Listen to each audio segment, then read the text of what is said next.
Welcome back. Tonight, we settle in with the quiet, extraordinary story of Emmy Noether, a mathematician who worked for years without pay in early 20th century Germany, whose theorems, abstract, elegant, largely invisible to anyone outside the lecture hall, would eventually reshape how physicists understand the deepest symmetries of the universe, connecting conservation laws to the hidden geometries of nature in ways that still, more than a century later, feel like a kind of gentle magic written into the fabric of reality itself. Before we begin, take a moment to like the video and subscribe, but only if these stories help you drift off peacefully. Now, dim the lights. Pull the blanket a little closer. And together, let us ease gently into tonight's story. On the 23rd day of March, in the year 1882, in the small Bavarian university town of Ellingen, a daughter was born to the mathematician Max Noether and his wife Ida Amalia, and she was given the name Amalie Emmy Noether, though throughout her life she would be known simply as Emmy. The spring had not yet fully arrived in that part of southern Germany, and the town itself was quiet in the way that small academic communities tend to be quiet, with its rhythms governed largely by the calendar of the university and the comings and goings of scholars and students who populated its modest streets. Ellingen was not a grand city, nor did it possess the cultural prominence of Munich or the commercial importance of Nuremberg, which lay only a short distance to the south, but it had its own gentle character, shaped by centuries of careful Franconian traditions and by the presence of the Friedrich Alexander University, which gave the town much of its identity and purpose. The population of Ellingen at this time numbered approximately 15,000 residents, which is to say it was the sort of place where one might reasonably expect to encounter familiar faces while walking to the market or attending services, and where the affairs of the university were matters of general interest to the townspeople at large. The streets were clean and orderly, as was the custom in such Bavarian communities, and the buildings reflected a kind of modest prosperity that came neither from great industry nor from aristocratic patronage, but rather from the steady, unspectacular commerce of a regional center and the economic activity that naturally surrounds an institution of higher learning. It was into this calm and rather unremarkable setting that Emmy Noether arrived, the first child of what would become a family of 4 children, and the only daughter among them. Her father, Max Noether, held a position as professor of mathematics at the University of Ellingen, a post he had assumed some years earlier after a career that had already established him as a figure of some importance in the field of algebraic geometry. Max Noether had been born in Mannheim in 1844, and his path to mathematical scholarship had not been an easy one, for as a child of 14 he had contracted polio, a disease that left him with a permanent physical disability affecting his legs. The illness confined him to bed for a period of 2 years during his adolescence, a circumstance that might have derailed the ambitions of many young people, but which in Max Noether's case seems to have directed his energies inward, toward the life of the mind and the patient contemplation of abstract problems. Unable to participate in the physical activities that occupied his peers, he turned instead to reading and to mathematics, and it was during this extended convalescence that his intellectual gifts began to manifest themselves with increasing clarity. The disability remained with Max Noether throughout his life, requiring him to walk with the aid of crutches or a cane, and this physical limitation naturally shaped his temperament and his approach to scholarship. He became a man of careful, methodical habits, someone who found satisfaction in the slow accumulation of understanding rather than in dramatic leaps of insight, and who valued precision and rigor in his work above all other qualities. His contributions to algebraic geometry, while perhaps not widely known outside the community of mathematicians, were substantial and lasting, including what came to be known as the Noether theorem on the conditions for singular points on algebraic curves, as well as important work on the theory of algebraic functions that he developed in collaboration with his colleague Alexander Brill. These were not the sorts of achievements that would bring fame to the general public, but within the small world of European mathematics in the late 19th century, Max Noether was regarded as a serious and capable scholar, someone whose opinions carried weight and whose work merited attention. The family home was situated at Horpstrasse 23, a respectable address in the centre of Erlangen that reflected the comfortable bourgeois circumstances into which Emmy Noether was born. The house itself was of the sort that one might expect a successful academic family to occupy, neither ostentatiously grand nor in any way cramped, with sufficient room for a growing family and for the domestic staff that such households typically employed. The neighbourhood was quiet and well maintained, as befitted a street at the heart of a university town, and the Noether children would have grown up with the university buildings and the academic atmosphere of Erlangen as a constant presence in their daily lives. The rhythms of the academic year, with its terms and holidays, its lectures and examinations, would have been as familiar to them as the changing of the seasons, and the conversation around the family dinner table would no doubt have included discussions of mathematical problems and university affairs alongside the ordinary topics of domestic life. Emmy's mother, Ida Amalia Kaufmann, brought to the marriage a background quite different from that of her scholarly husband. She came from a wealthy Jewish merchant family in the city of Cologne, in the Rhineland, and her upbringing had been one of commercial prosperity and social respectability rather than academic distinction. The Kaufmann family had established themselves successfully in the world of trade, and Ida Amalia would have been raised with the expectations and accomplishments thought appropriate for a young woman of her class, including the domestic arts and the social graces that would prepare her to manage a comfortable household and to move easily in respectable society. Her marriage to Max Noether represented a union of two different strands of German Jewish life, the intellectual and the commercial, and together they created a home that combined scholarly seriousness with material comfort. The Noether family, like many German Jewish families of their generation and social position, lived in a manner that was thoroughly assimilated into the broader currents of German bourgeois culture. They celebrated the major Jewish holidays and maintained a connection to their religious heritage, but they were not in any sense isolated from the predominantly Christian society around them, nor did they define their daily lives primarily in terms of their religious identity. This was the pattern of German Jewish life in the late 19th century, particularly among the educated middle classes, who participated fully in the cultural and intellectual life of the nation while maintaining their own traditions in the private sphere. The Noethers were German in their language, their education, their cultural tastes, and their social aspirations, and the university world in which Max Noether moved was one where religious background, while certainly noted,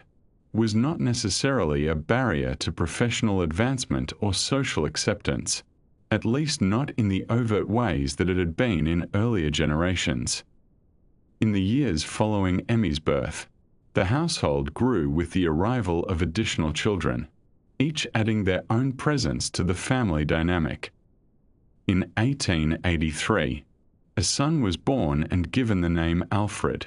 and he would in time pursue a career in chemistry, following the scientific inclinations of the family without following his father into the specific field of mathematics. The following year, 1884, brought another son, Fritz, who would indeed follow the mathematical path and eventually become a mathematician in his own right, continuing the intellectual tradition that Max Noether had established. These two brothers were close in age to Emmy, separated by only a year or two, and they would have shared the experiences of childhood in the Hauptstrasse household, playing together in the rooms and gardens of the family home, attending the local schools, and absorbing the atmosphere of scholarly seriousness that their father brought to the domestic environment. The last of the Noether children, a son named Gustav Robert, was born in 1889, when Emmy was already 7 years old. Gustav Robert's life would be marked by chronic illness from an early age, a circumstance that must have cast a certain shadow over the household, and that would have required particular care and attention from the family.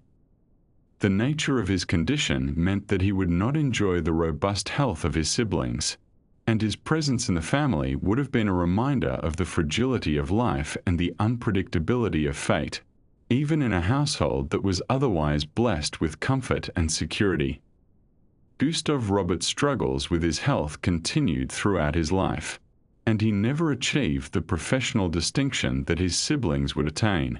his path shaped by circumstances beyond his control in ways that his brothers and sister were spared.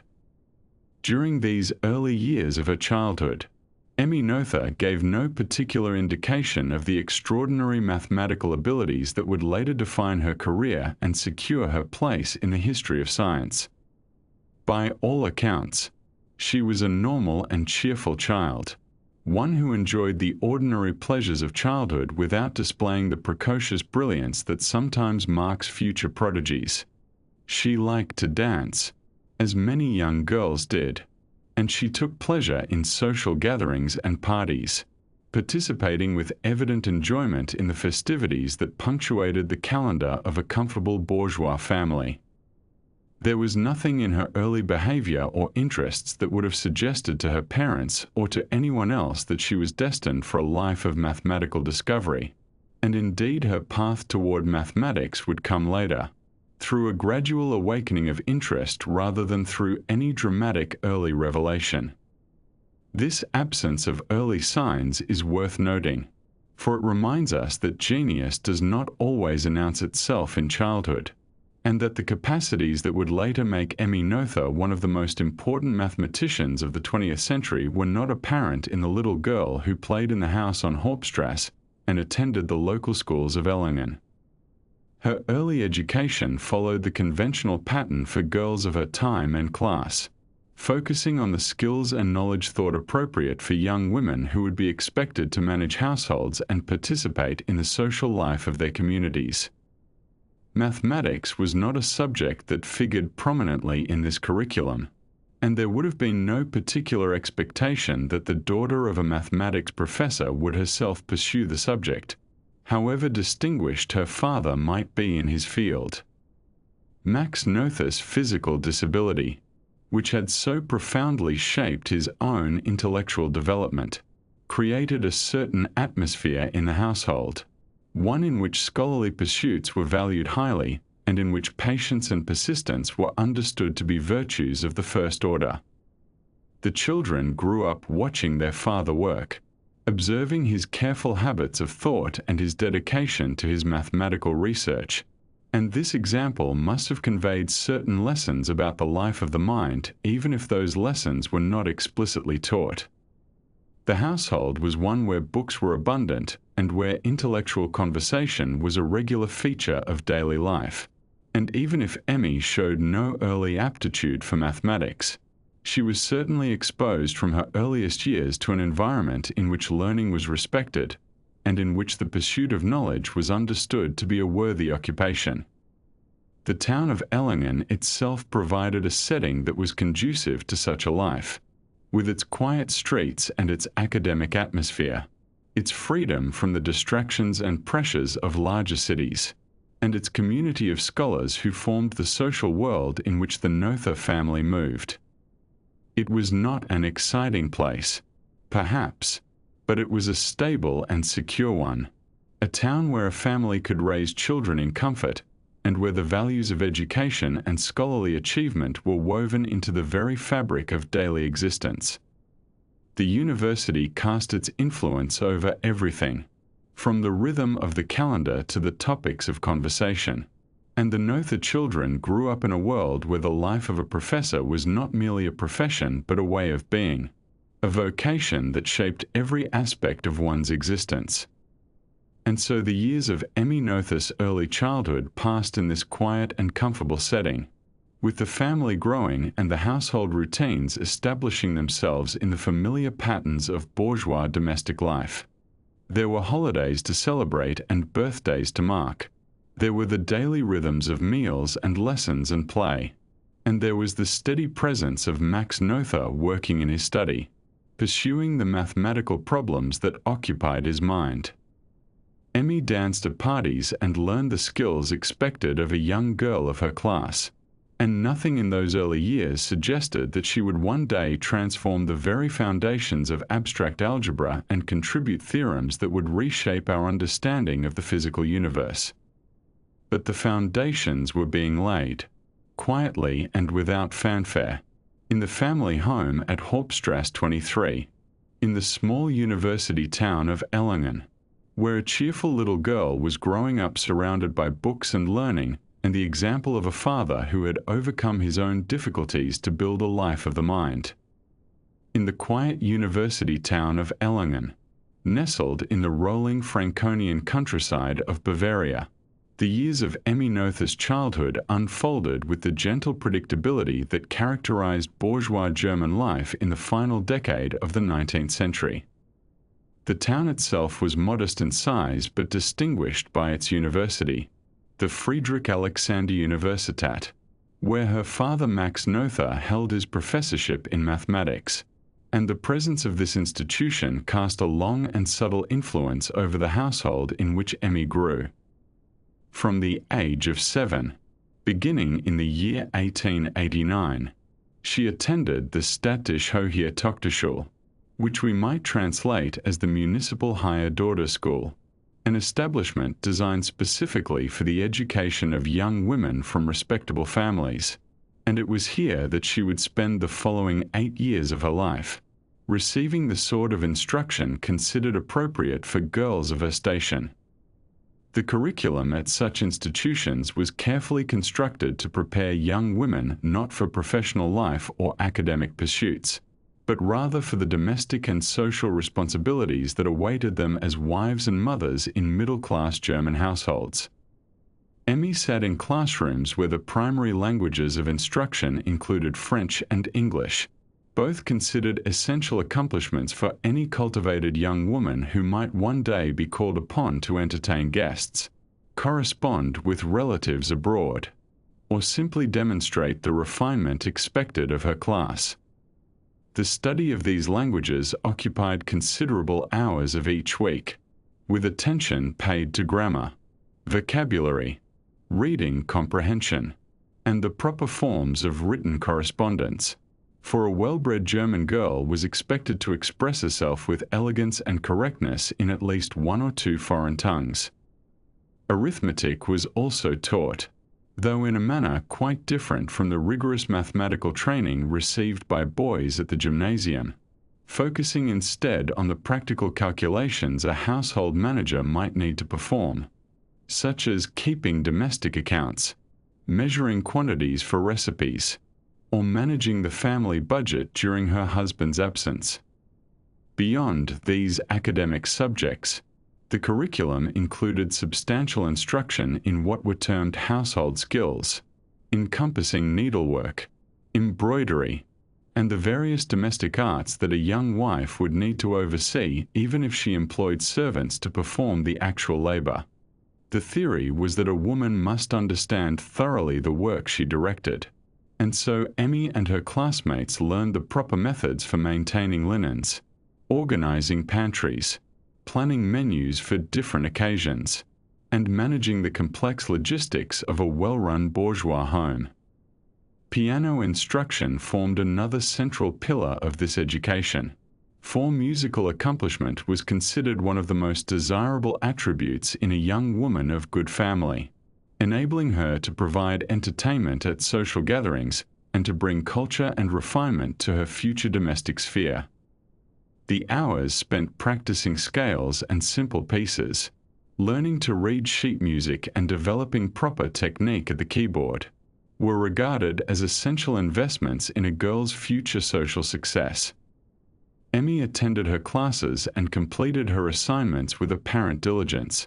moving through the years at the Hochschule without particular distinction but also without difficulty, proceeding steadily through the prescribed curriculum as one year gave way to the next. She was by all accounts a pleasant and unremarkable student in most respects, neither troublesome nor exceptional in the eyes of her teachers, blending into the rows of well-dressed young women who filled the classrooms each morning. The school prepared its students thoroughly for the examinations that would certify them as qualified to teach at Bavarian girls' schools, and in the year 1900, at the age of 18, Emmy successfully completed these examinations and received her certification to teach French and English. This credential represented the pinnacle of professional aspiration available to a young woman of her background, for teaching at a girls' school was one of the very few respectable occupations open to unmarried women of the educated classes, providing a modest degree of independence for those who did not marry or who needed to support themselves before marriage. The limitations placed upon women's education in Imperial Germany during this period were severe and systemic, woven into the very fabric of society with such thoroughness that they seemed to most people simply the natural order of things. Universities throughout the German states were closed to women as matriculated students, their lecture halls and laboratories and libraries accessible only to men who had completed the rigorous gymnasium education and passed the Abitur examination. Women could not enroll, could not earn degrees, could not pursue the advanced studies that might lead to professional careers in law, medicine, or academia. The reasoning offered for these exclusions varied, ranging from claims about the inherent intellectual limitations of the female mind to concerns about the disruption that female presence might cause in male educational spaces to arguments about the waste of resources in educating women who would ultimately devote themselves to domestic life. Whatever justifications were offered, the practical effect was clear and absolute, forming a barrier that seemed as solid and immovable as the stone walls of the university buildings themselves. A small modification to this absolute exclusion came in 1898, when Bavarian regulations were adjusted to permit women to audit university courses, though only with the explicit permission of each individual professor whose lectures they wished to attend. This provision was limited and precarious, dependent entirely upon the goodwill of individual faculty members, and it conferred no official academic standing whatsoever, no credits toward any degree, no recognition of the knowledge gained. A woman might sit in the back of a lecture hall and listen to discussions of mathematics or philosophy or history, but she remained officially invisible, her presence tolerated rather than welcomed, her intellectual engagement unacknowledged by the institution.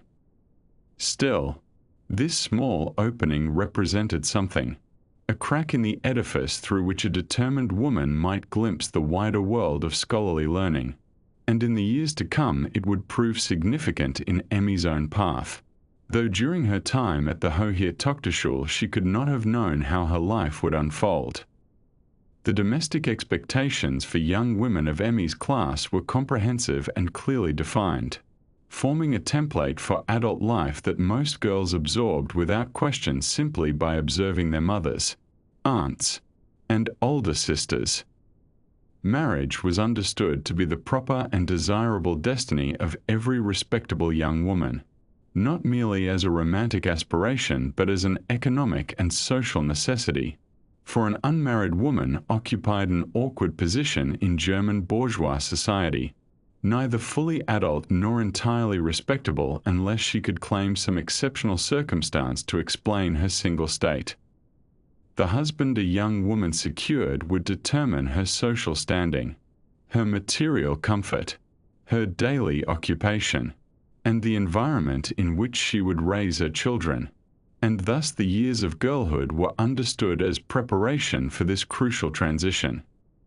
Household management was studied because a wife must oversee servants, maintain domestic order, and ensure the smooth functioning of a home that reflected well upon her husband's position in society.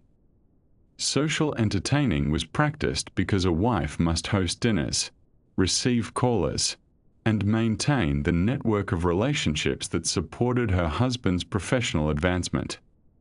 Every skill Emmy learned at school, from her French and English to her needlework and piano,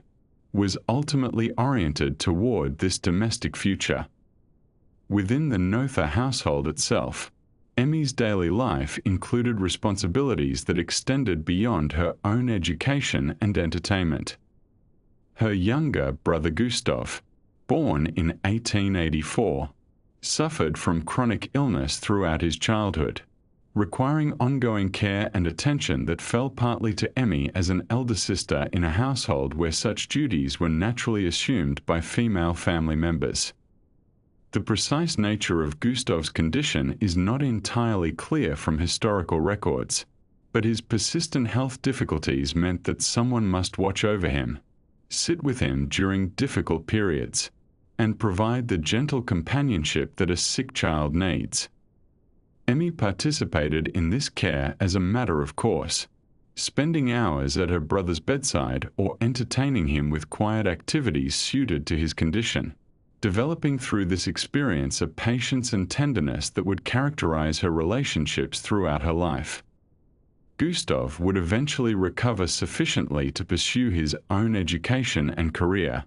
though he would always remain somewhat delicate in health, and the bond between the siblings, formed partly through these years of caregiving, would persist into adulthood.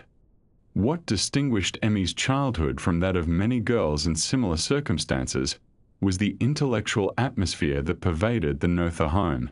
an atmosphere created largely by her father's profession and his habit of bringing mathematical discussions into domestic spaces.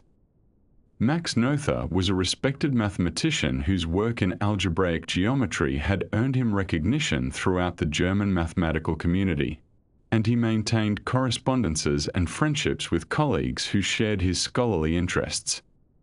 Dinner conversations in the Noether household often touched upon mathematical problems, theorems under investigation, or the work of other scholars. And while much of this discussion would have passed over the heads of young children, Emmy grew up in an environment where intellectual inquiry was valued, where abstract thinking was a normal part of adult life,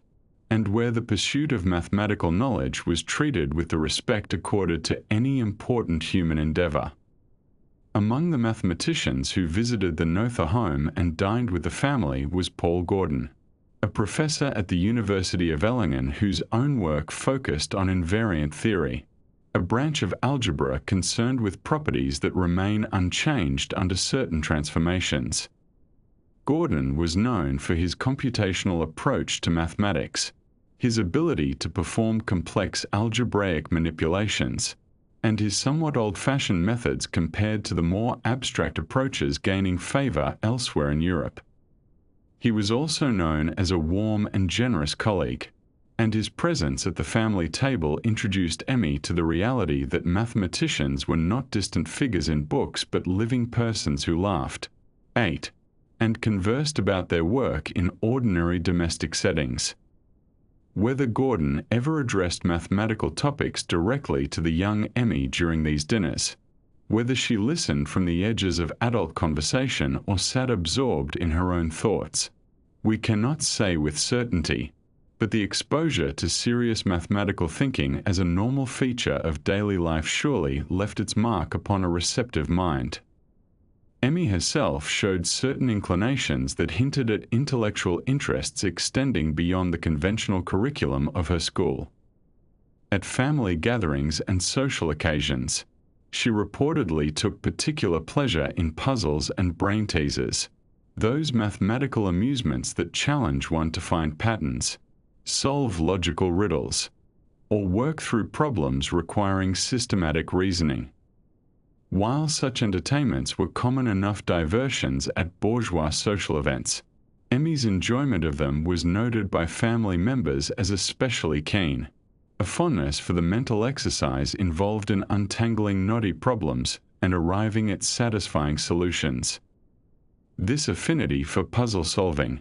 for the pleasure of working through a problem step by step until its structure became clear, was perhaps the earliest visible sign of the mathematical temperament that would later define her life's work, though at the time it appeared as nothing more than a harmless preference for one type of parlor game over another.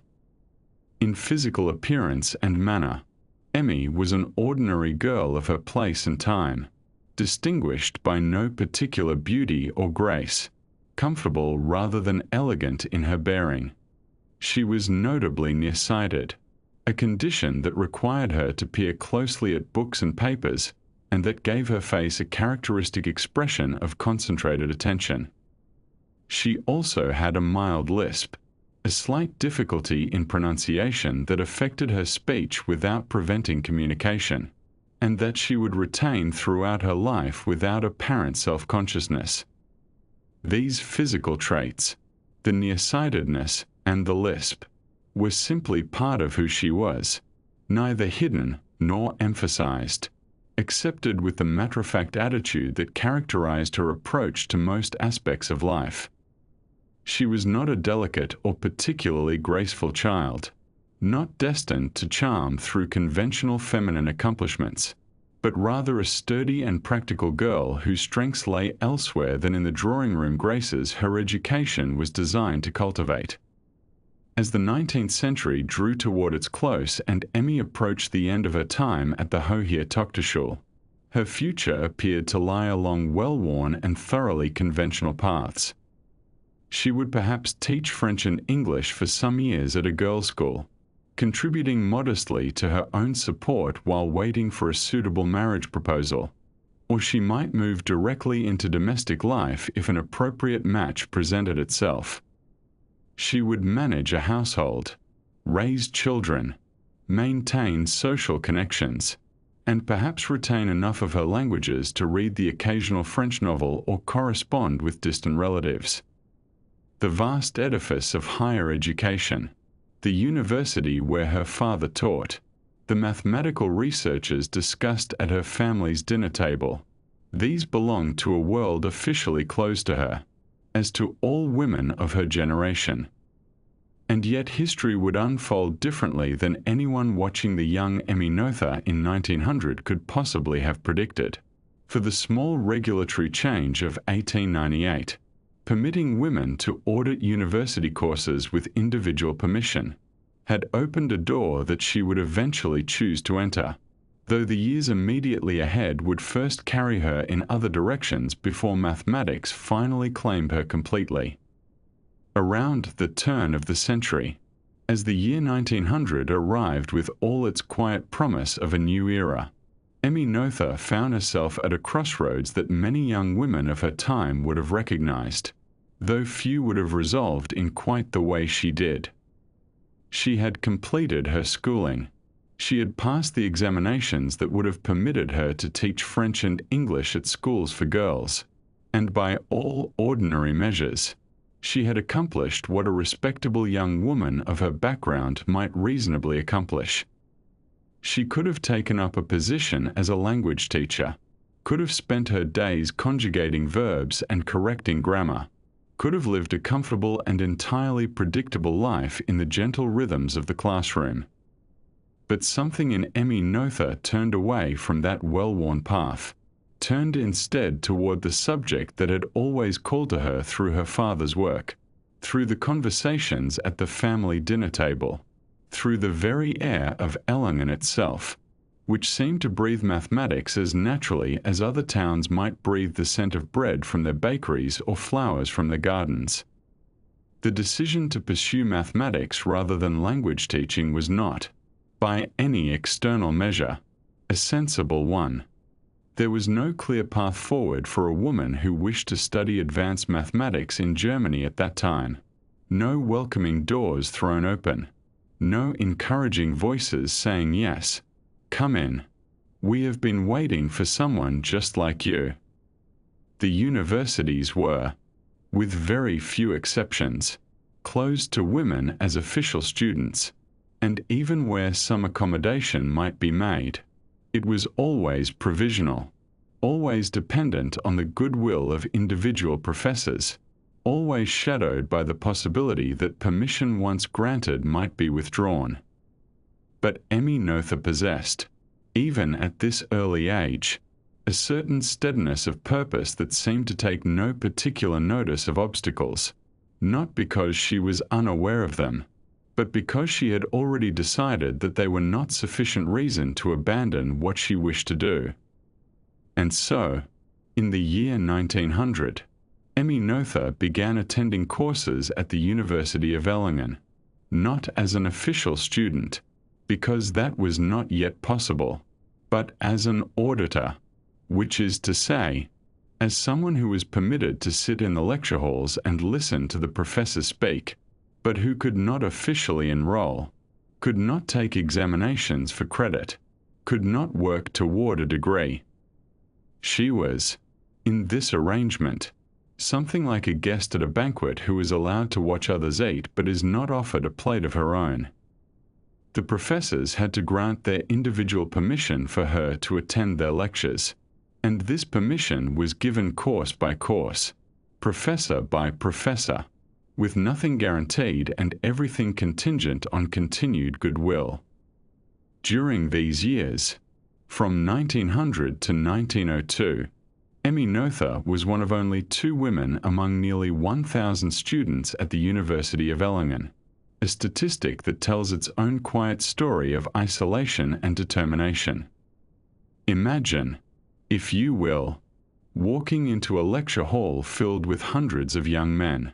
finding a seat somewhere along the wooden benches, taking out your notebook and your pen, and knowing that nearly every face that turned to look at you saw something unusual, something out of place, something that required explanation. Emmy Noether did this day after day, semester after semester, and the record suggests that she did so without any particular fuss, without demanding attention or accommodation beyond what was strictly necessary, simply attending to her studies with the same calm focus that would characterize her entire career. The courses she audited during these years laid the groundwork for everything that would come later, introducing her to the formal structures and methods of advanced mathematics, to the ways of thinking and arguing and proving that distinguish mathematical work from other forms of inquiry. She learned to read mathematics, to write mathematics, to speak the particular language of definitions and theorems and proofs that mathematicians use to communicate their ideas to one another. She was preparing herself, though no one could yet say for what, exactly, since the path forward remained as unclear as ever. In the winter semester of 1903 to 1904, Emmy Noether left Erlangen for a brief period and travelled to the University of Göttingen,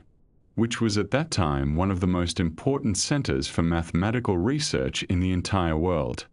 Göttingen had gathered to itself an extraordinary collection of mathematical talent, and even a single semester spent there offered exposure to ideas and approaches that could not be found anywhere else. Emmy Noether attended lectures by some of the most significant mathematicians of the era, each of whom was working at the frontier of human knowledge in one way or another. She attended lectures by Carl Schwarzschild, who would later become famous for his work on the physics of stars and for his solution to Einstein's field equations, a solution that described the geometry of space around a spherical mass and that bears his name to this day. She attended lectures by Hermann Minkowski, who was developing the geometric approach to space and time that would prove so essential to the theory of relativity, treating time as a fourth dimension that could be combined with the 3 dimensions of space into a single unified structure. She attended lectures by Otto Blumenthal, who worked on complex analysis and who would later become an important editor of mathematical journals, helping to shape the development of the field through the papers he selected for publication. She attended lectures by Felix Klein,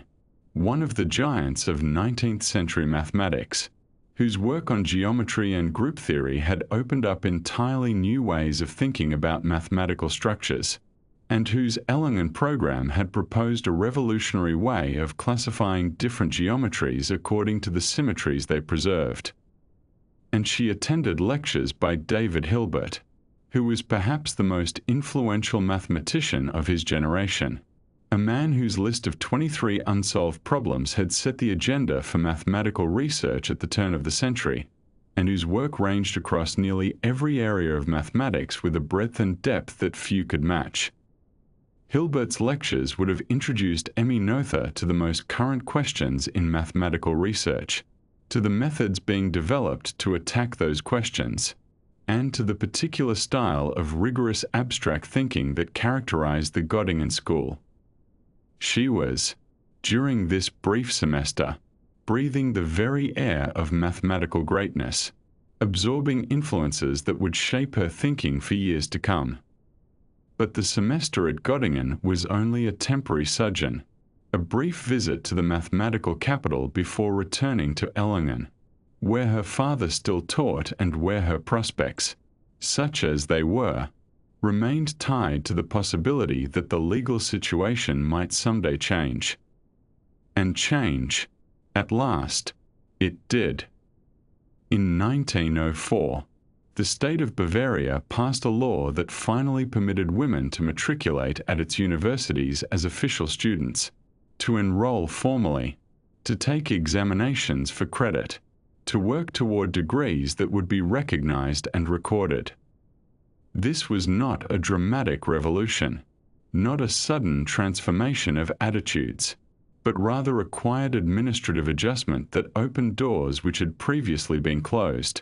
and Emmy Noether was ready to walk through. She officially enrolled at the University of Ellingen in 1904, no longer an auditor sitting at the margins, but a full student with all the rights and responsibilities that status entailed. She could now pursue a doctorate, could work toward the highest academic degree in mathematics, could aim for the credential that would mark her as a professional mathematician rather than merely an interested amateur. And she set about doing exactly that, with the same steady determination that had carried her through the years of auditing, the same quiet focus on the work itself rather than on the obstacles that surrounded it. Her doctoral advisor was Paul Gordon, who held a professorship at Ellingen and who was known throughout the mathematical world as something like the king of invariant theory, a title that recognized his mastery of a particular branch of algebra that had occupied mathematicians for much of the 19th century. Invariant theory, in its classical form, was concerned with finding algebraic expressions that remained unchanged when certain transformations were applied, and Gordon had made this field his own through decades of painstaking work, developing techniques and computing examples with a persistence that bordered on the heroic. Gordon's approach to mathematics was deeply computational,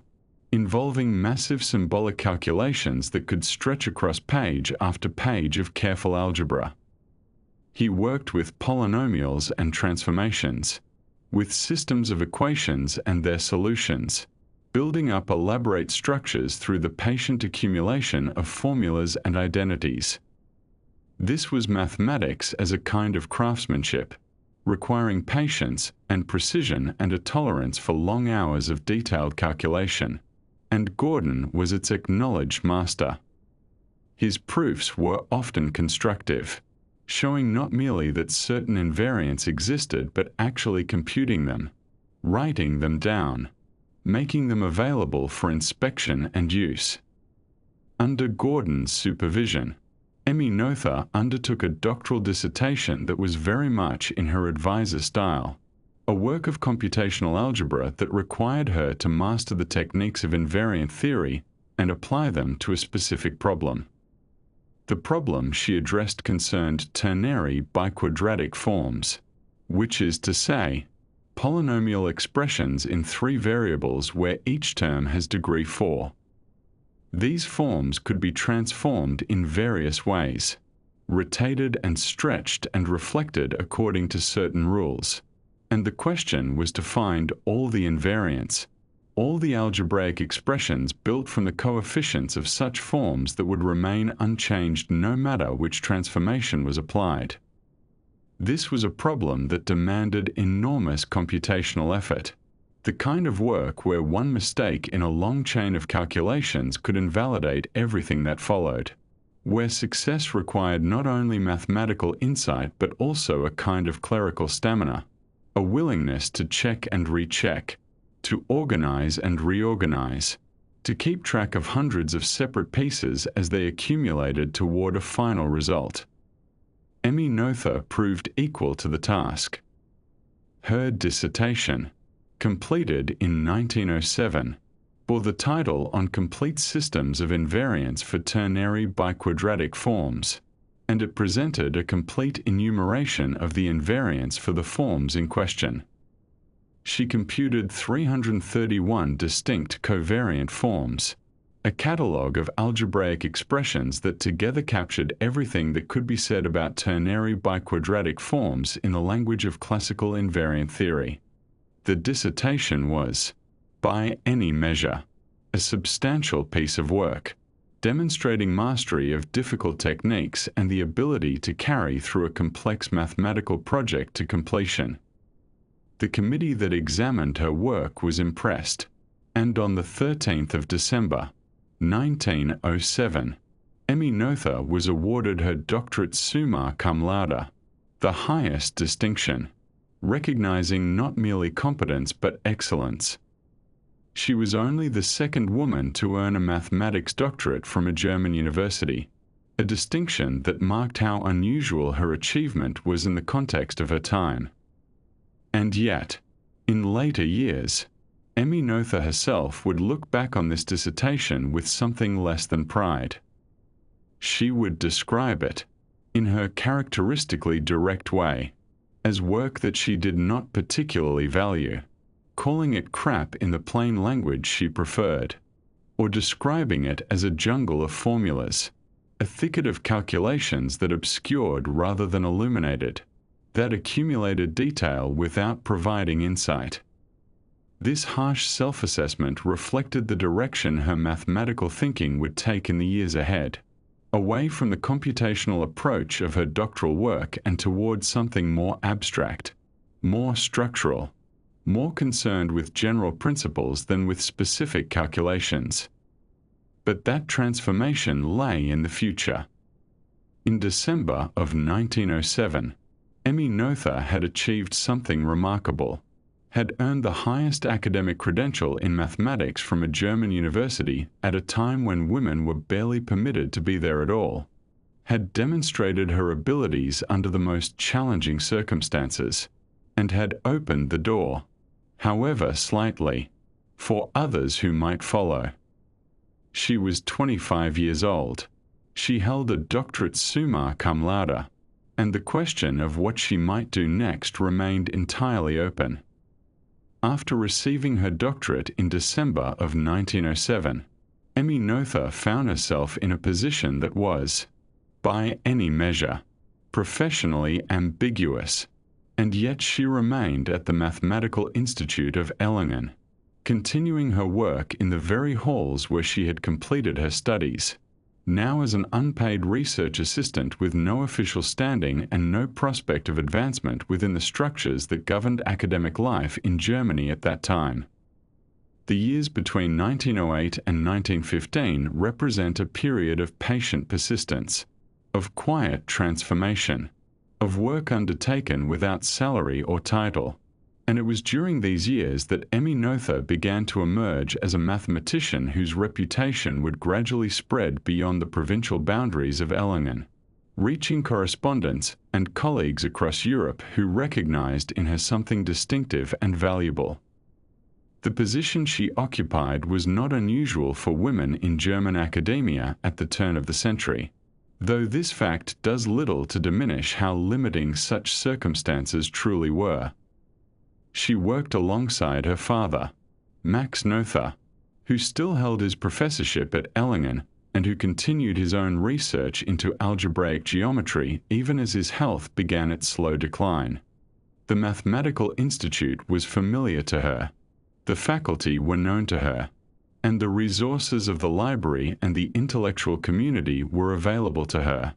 Yet she held no official appointment, received no wages, and existed in a kind of academic limbo that was defined entirely by the legal restrictions placed upon women who wished to pursue scholarly careers in Germany. The habilitation, which was the qualification required for anyone wishing to lecture at a German university and to pursue a career as a professor, was simply not available to women during this period. The regulations were explicit and unyielding, and they reflected a broader attitude toward women's participation in intellectual life that saw their presence in universities as provisional at best and inappropriate at worst. Emmy Noether could assist with research. She could work on mathematical problems. She could even supervise students in an unofficial capacity, but she could not hold a position that would grant her the standing and the income that her male colleagues took for granted. This was the framework within which she operated for 7 years, and she did so with a determination that suggests she understood, perhaps better than most, that the value of mathematical work does not depend upon the titles or salaries attached to the person who performs it. During these years, Emmy continued to work on the theory of invariance, the field in which she had written her dissertation under Paul Gordon.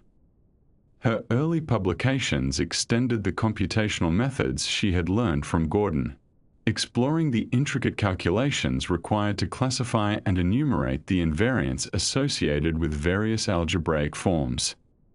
This work was technically demanding and required a facility with symbolic manipulation that few mathematicians possessed, and Emmy demonstrated in paper after paper that she had mastered the craft that Gordon had taught her.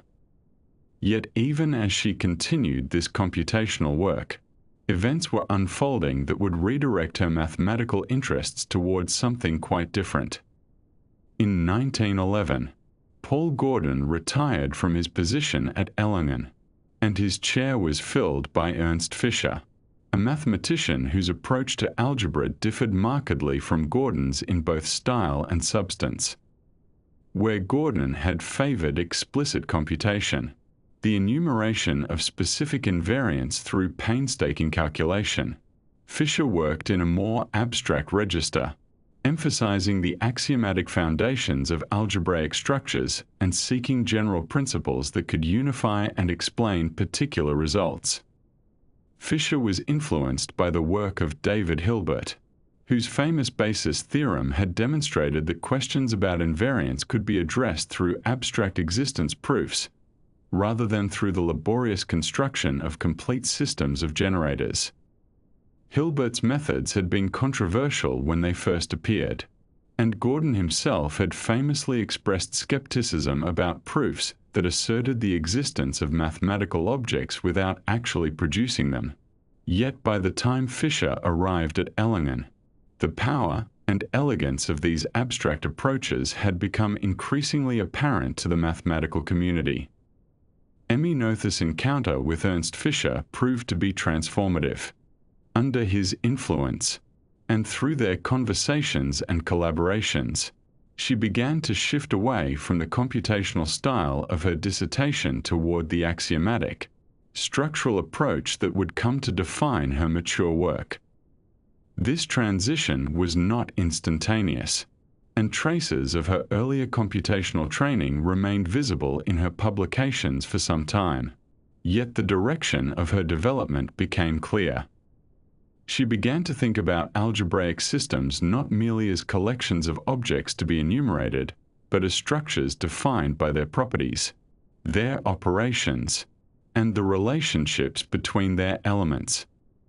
This way of thinking would eventually lead her to insights that would reshape entire branches of mathematics, though during the years at Erlangen she was still developing the conceptual vocabulary and the technical skills that would make such contributions possible. Her publications during this period reflect the gradual nature of this transformation. She continued to produce papers on invariant theory, extending results about ternary forms and exploring the relationships between different classes of invariants. Yet her methods began to incorporate more of the abstract perspective she was learning from Fisher. She became interested not only in particular invariants but in the structures that govern them,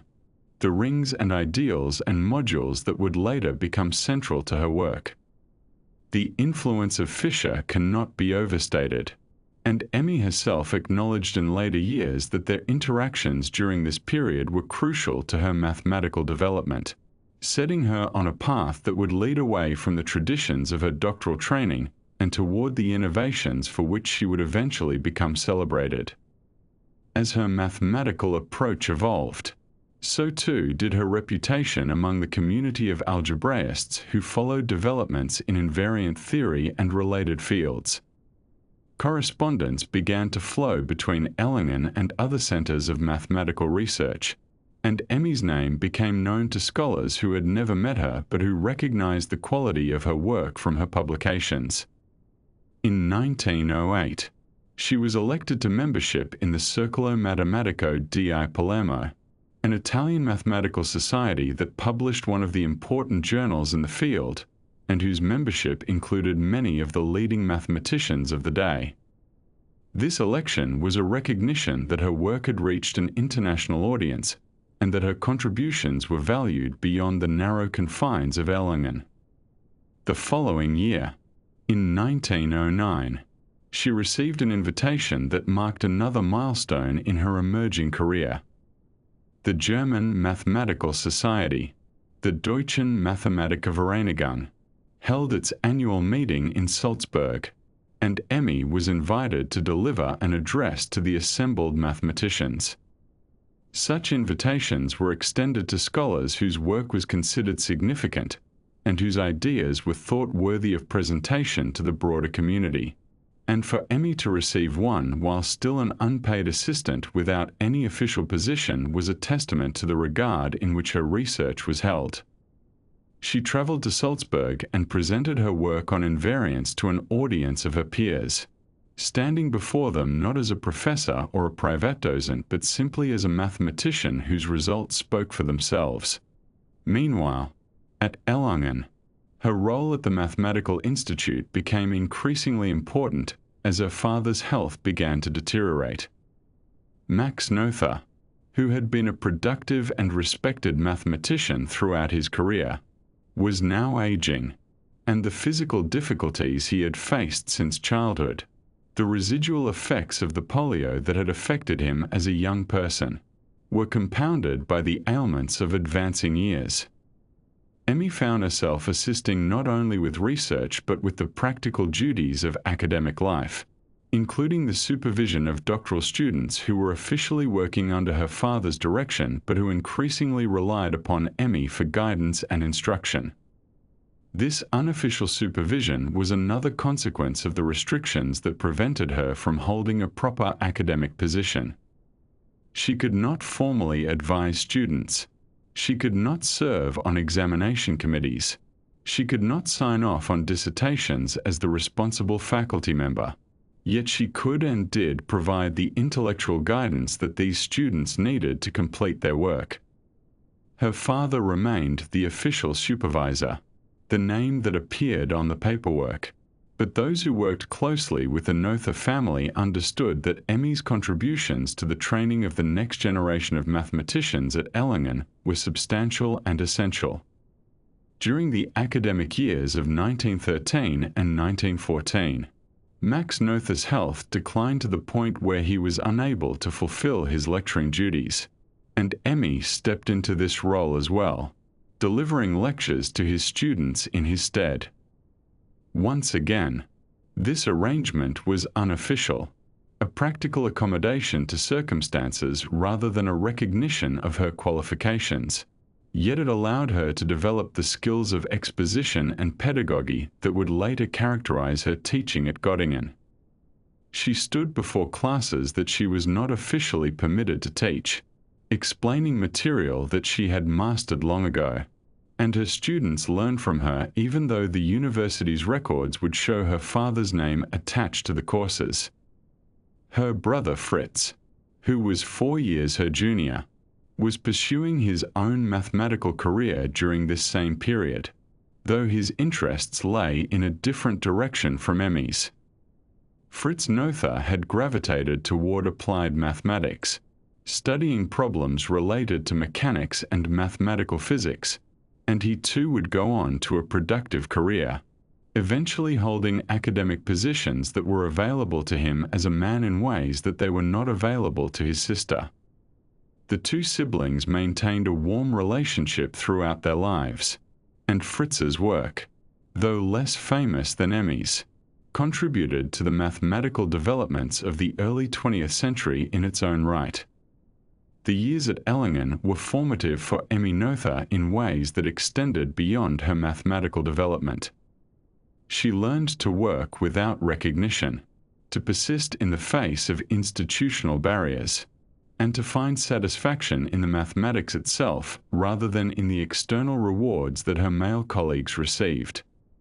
She developed her skills as a researcher and as a teacher. She built connections with mathematicians across Europe through correspondence and through her participation in professional meetings, and she laid the groundwork for the more celebrated achievements that would come later. By 1915, Emmy Noether had spent 7 years as an unpaid assistant at the Mathematical Institute of Ellingen, working in the shadow of her father, developing her mathematical voice under the influence of Ernst Fischer, and earning a reputation that had spread far beyond the small Bavarian city where she lived and worked. She was 33 years old. She had published numerous papers on invariant theory. She had addressed major mathematical societies, and she had trained students who could not officially call her their advisor. She remained legally barred from any official academic position. She had no salary and no title, and yet she had become, in the estimation of those who knew her work, one of the most promising algebraists of her generation. The invitation that would arrive from Göttingen later that year, calling her to join David Hilbert and Felix Klein in their work on general relativity, would open a new chapter in her career. But the foundation for everything that followed had been laid during these quiet years in Ellingen, working patiently at problems that fascinated her, surrounded by the institution that would not grant her a position yet could not prevent her from doing mathematics. In the year 1915, as the great conflict spread across Europe and the rhythms of ordinary life grew uncertain and strange, a letter arrived for Emmy Noether that would change the course of her work and, in time, the course of mathematical physics itself. The letter came from Göttingen, from two of the most distinguished mathematicians in all of Germany, David Hilbert and Felix Klein, and it contained an invitation of the most remarkable kind. They were writing to ask whether she might consider coming to Göttingen to assist them with a problem of considerable difficulty, a problem that had arisen from the work of Albert Einstein on his new theory of gravity, the general theory of relativity. Hilbert and Klein had been following this work with great interest, and they had encountered certain mathematical questions that seemed to require exactly the sort of expertise that Emmy Noether possessed. Her deep understanding of invariance and algebraic structures and the subtle relationships between mathematical objects that remain unchanged under various transformations. Göttingen was, at that time, perhaps the most important center of mathematical research in the world,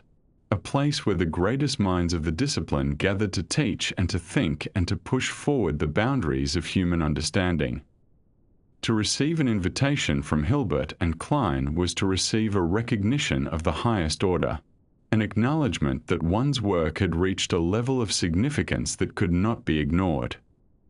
And so Emmy Noether made the journey to Göttingen, arriving in the spring of 1915 to take up a position that was, in its way, both an honor and an anomaly, for she came not as a professor or even as a lecturer with official standing,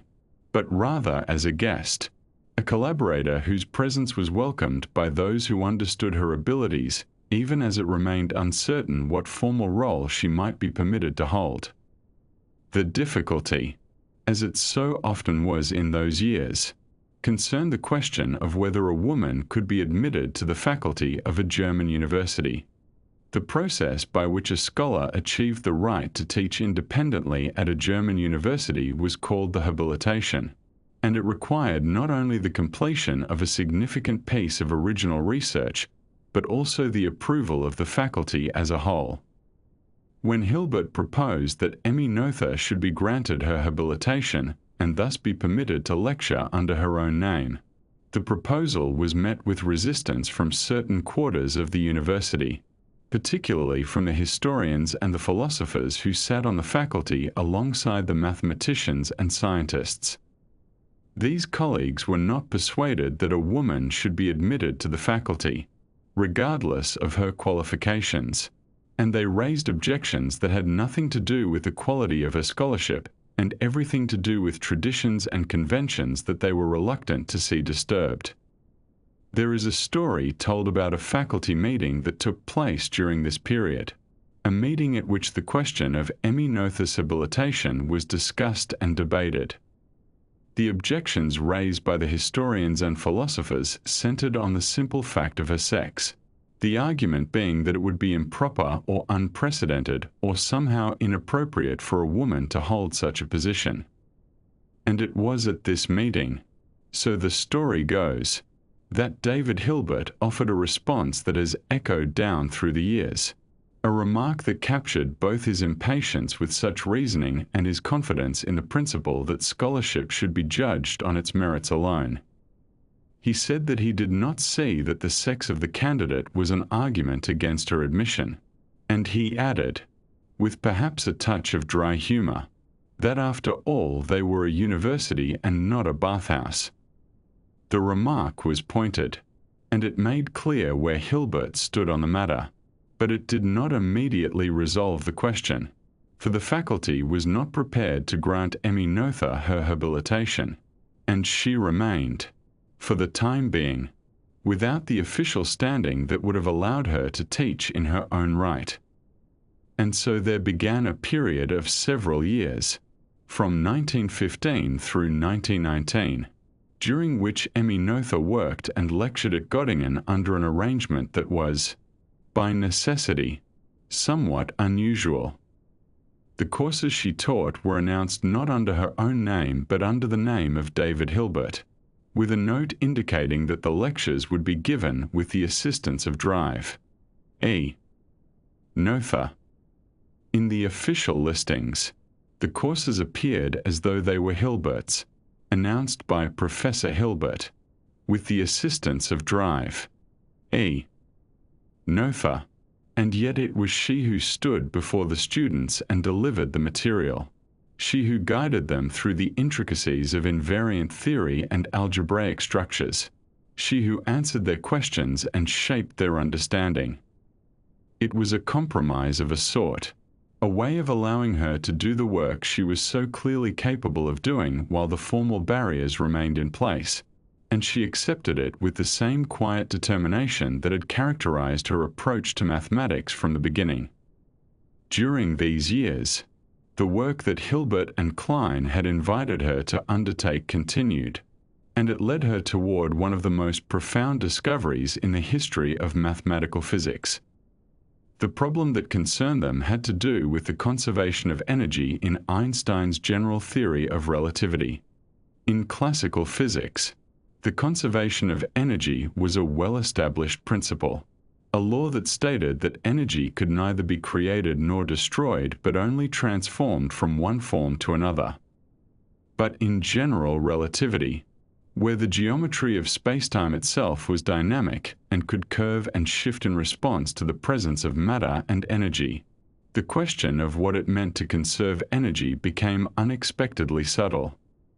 There were certain expressions that seemed as though they ought to represent conserved quantities, and yet they did not behave in quite the way one would expect, and it was not immediately clear how to make sense of this. Emmy Noether approached this problem with the tools of invariant theory. With her deep understanding of how mathematical objects transform under various operations and what it means for certain quantities to remain unchanged. And in 1918, she proved a theorem that illuminated the entire question in a way that was both elegant and far-reaching. The theorem, which has come to be known simply as Noether's theorem, established a profound connection between symmetries and conservation laws, a connection that lies at the very heart of modern physics. What Noether showed was that whenever a physical system possesses a certain kind of symmetry, there is a corresponding quantity that is conserved, a quantity that remains constant as the system evolves through time. The symmetries in question are continuous symmetries, transformations that can be performed in varying degrees rather than simply being present or absent. Consider, for example, the symmetry of time translation, which is the property that the laws of physics do not change from one moment to the next, that an experiment performed today will yield the same results as the same experiment performed tomorrow. This symmetry, Noether showed, corresponds to the conservation of energy. Because the laws of physics are the same at all times, there is a quantity called energy that remains constant as a system evolves. In a similar way, the symmetry of spatial translation, the property that the laws of physics are the same at every point in space, corresponds to the conservation of momentum. And the symmetry of rotation, the property that the laws of physics are the same in every direction, corresponds to the conservation of angular momentum. These connections had been glimpsed before, in various forms and in various special cases, but Noether's theorem unified them into a single elegant framework, showing that they were all manifestations of a single deep principle. The theorem applies not only to the familiar symmetries of space and time, but to any continuous symmetry that a physical system might possess, and it has become one of the cornerstones of theoretical physics, essential to the development of quantum mechanics and quantum field theory, and our modern understanding of the fundamental forces of nature. When physicists today speak of gauge symmetries and the particles associated with fundamental interactions, they are working within a conceptual framework that owes a great debt to the theorem that Emmy Noether proved in 1918. The work she did on this theorem also helped to clarify the puzzle that had originally brought her to Göttingen, the question of energy conservation in general relativity. What Noether showed was that the apparent difficulties arose from a subtlety in the way symmetries work in that theory. General relativity possesses a very large symmetry group, the group of all possible coordinate transformations, and this has consequences that differ from those of more familiar theories.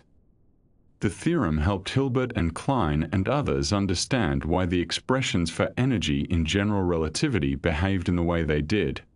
and it provided a framework for making sense of conservation laws in curved spacetime. It was a contribution of lasting importance, one that demonstrated the power of bringing algebraic and invariant theoretic methods to bear on questions in physics. Through all of this period, Emmy Noether continued to work without the formal recognition that her contributions so clearly deserved, lecturing under Hilbert's name and pursuing her research with quiet persistence. The years of the First World War passed, bringing their own difficulties and sorrows, and it was not until the war had ended and the political and social landscape of Germany had begun to shift that the regulations governing the habilitation were changed. In 1919,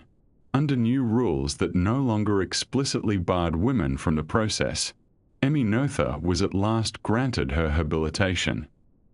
Her thesis for this qualification was titled Invariant Variational Problems, and it contained the proof of the theorem that would bear her name, the work on symmetries and conservation laws that remained central to physics more than a century later. With this recognition, She gained the right to lecture under her own name, to be listed in the university's offerings as Dr. Emmy Noether rather than as the assistant to Professor Hilbert, though she remained, even then, in a position without salary or tenure, dependent on the modest fees that students paid to attend her lectures. The years that followed brought both progress and loss. In December of 1921, on the 13th day of that month, Emmy Noether's father, Max Noether, died in Erlangen, where he had spent his career as a professor of mathematics and where he had first introduced his daughter to the beauty of mathematical thought. Max Noether had been a distinguished mathematician in his own right, known for his work in algebraic geometry, and he had supported his daughter's unusual path through the world of scholarship with quiet encouragement and practical assistance. His death marked the passing of a generation, the end of an era in which Emmy had been the daughter and student and intellectual companion of an established scholar, and the beginning of a period in which she would stand more fully on her own, recognized increasingly as a leading figure in her field, a mathematician whose ideas were reshaping the landscape of algebra and whose theorem had illuminated the deepest structures of the physical world. And so the years from 1915 to 1919 and beyond saw Emmy Noether transform from a talented visitor, invited to assist with a difficult problem, into one of the most important mathematicians of her time. She did this work in the face of obstacles that had nothing to do with her abilities and everything to do with the conventions of her era, and she did it with a steadiness and focus that allowed her to see past the frustrations of the moment to the mathematics that lay waiting to be discovered. The theorem she proved in 1918 remains one of the most beautiful results in all of mathematical physics, a bridge between the abstract world of symmetry and the concrete world of conserved quantities, and it stands as a testament to the depth and clarity of her thought, a contribution that continues to illuminate our understanding of the universe in which we live. And so we come now to a particularly fruitful period in Emmy Noether's life, the years between 1920 and 1925, during which her work would fundamentally reshape the landscape of abstract algebra and establish her as one of the most original mathematical thinkers of her generation, though her official position at Göttingen remained curiously precarious throughout these transformative years. In 1920, Emmy collaborated with Werner Schmeidler on a paper concerning differential operators, a work that demonstrated her growing interest in finding the most general and abstract frameworks within which mathematical ideas could be expressed. Schmeidler was himself a capable mathematician, and together they explored how the operations of differentiation, which one might remember from calculus as the process of finding rates of change, could be understood through a more algebraic lens. The paper examined how these operators behave when applied repeatedly, and how they interact with one another according to certain rules. And though this work is perhaps less celebrated than what would follow, it marked an important step in Emmy's development as she continued to seek out the deep structural patterns underlying seemingly disparate areas of mathematics. The collaboration was typical of her generous approach to mathematical work, as she was always happy to think alongside others and to share credit for ideas that emerged through conversation and joint effort. But it was in 1921 that Emmy Noether published the paper that would come to define her legacy in algebra, a work with the German title Ideal Theory in Ringbereichen, which one might translate as the theory of ideals in ring domains. And this paper introduced concepts that mathematicians still use every day, concepts that bear her name and that transformed abstract algebra into something recognizably modern. To understand what she accomplished, we might take a moment to consider what mathematicians mean by a ring, which is simply a collection of objects, often numbers but not necessarily so,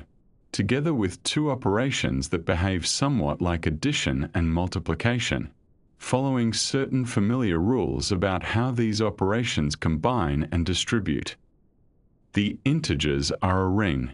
as one can add and multiply whole numbers and arrive at whole numbers, and there are many other rings besides, some quite abstract and far removed from ordinary arithmetic. Within a ring, an ideal is a special subset, a collection of elements with a particular property,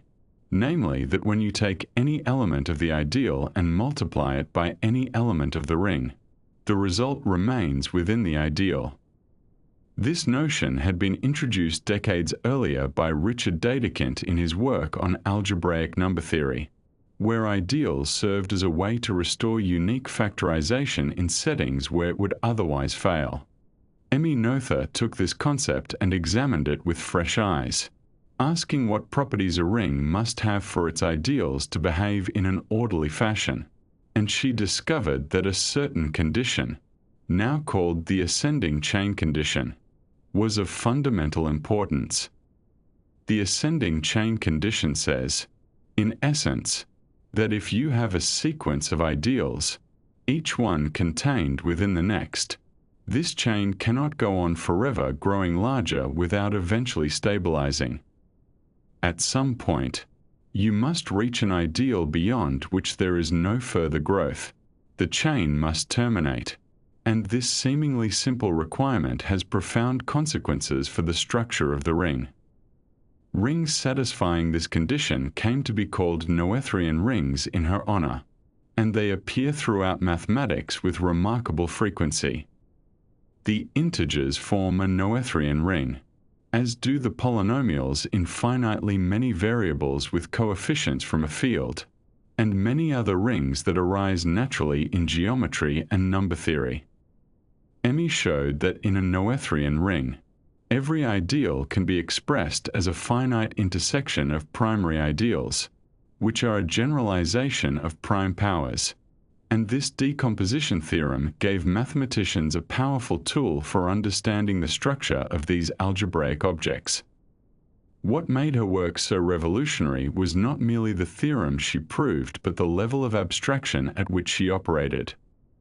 Rather than working with specific examples and then generalizing, Emmy began with the most general setting she could imagine and deduced consequences that would then apply to all the particular cases at once.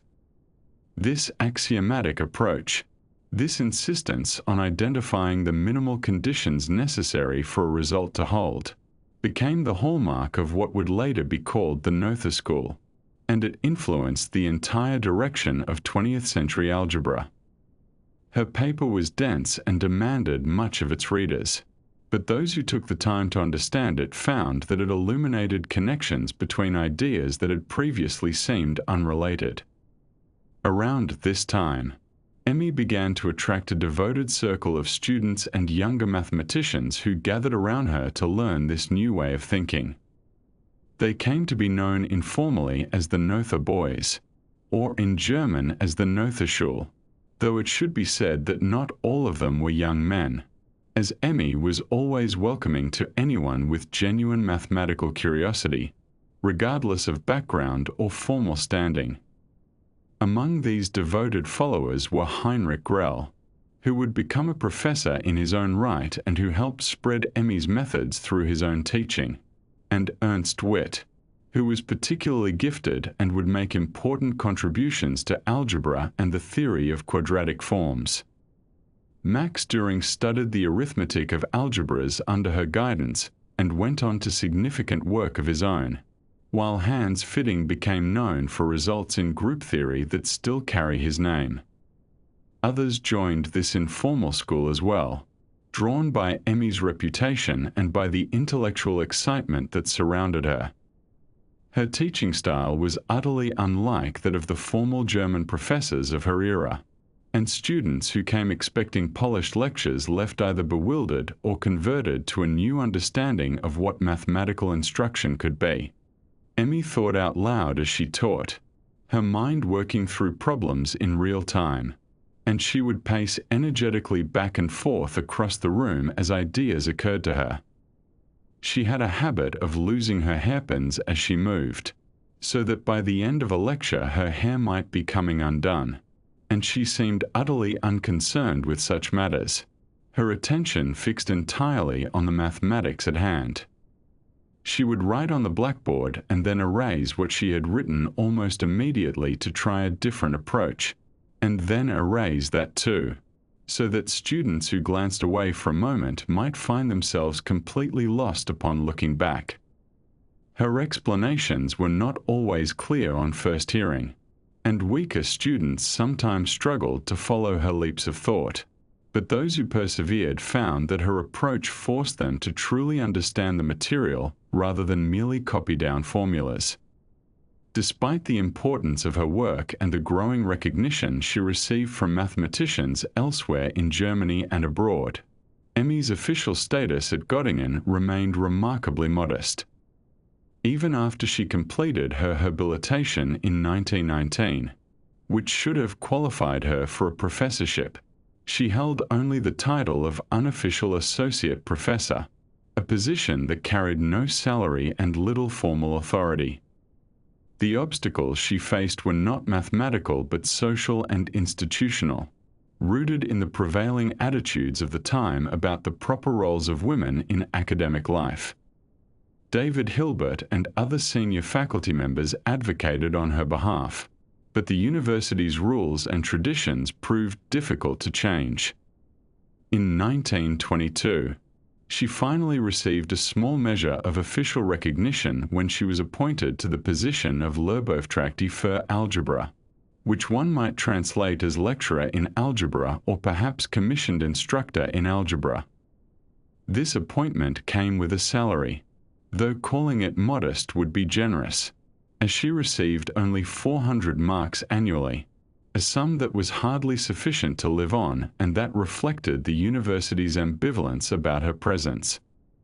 Emmy seems to have accepted this state of affairs with equanimity, perhaps because she cared far more about the mathematics itself than about titles or money,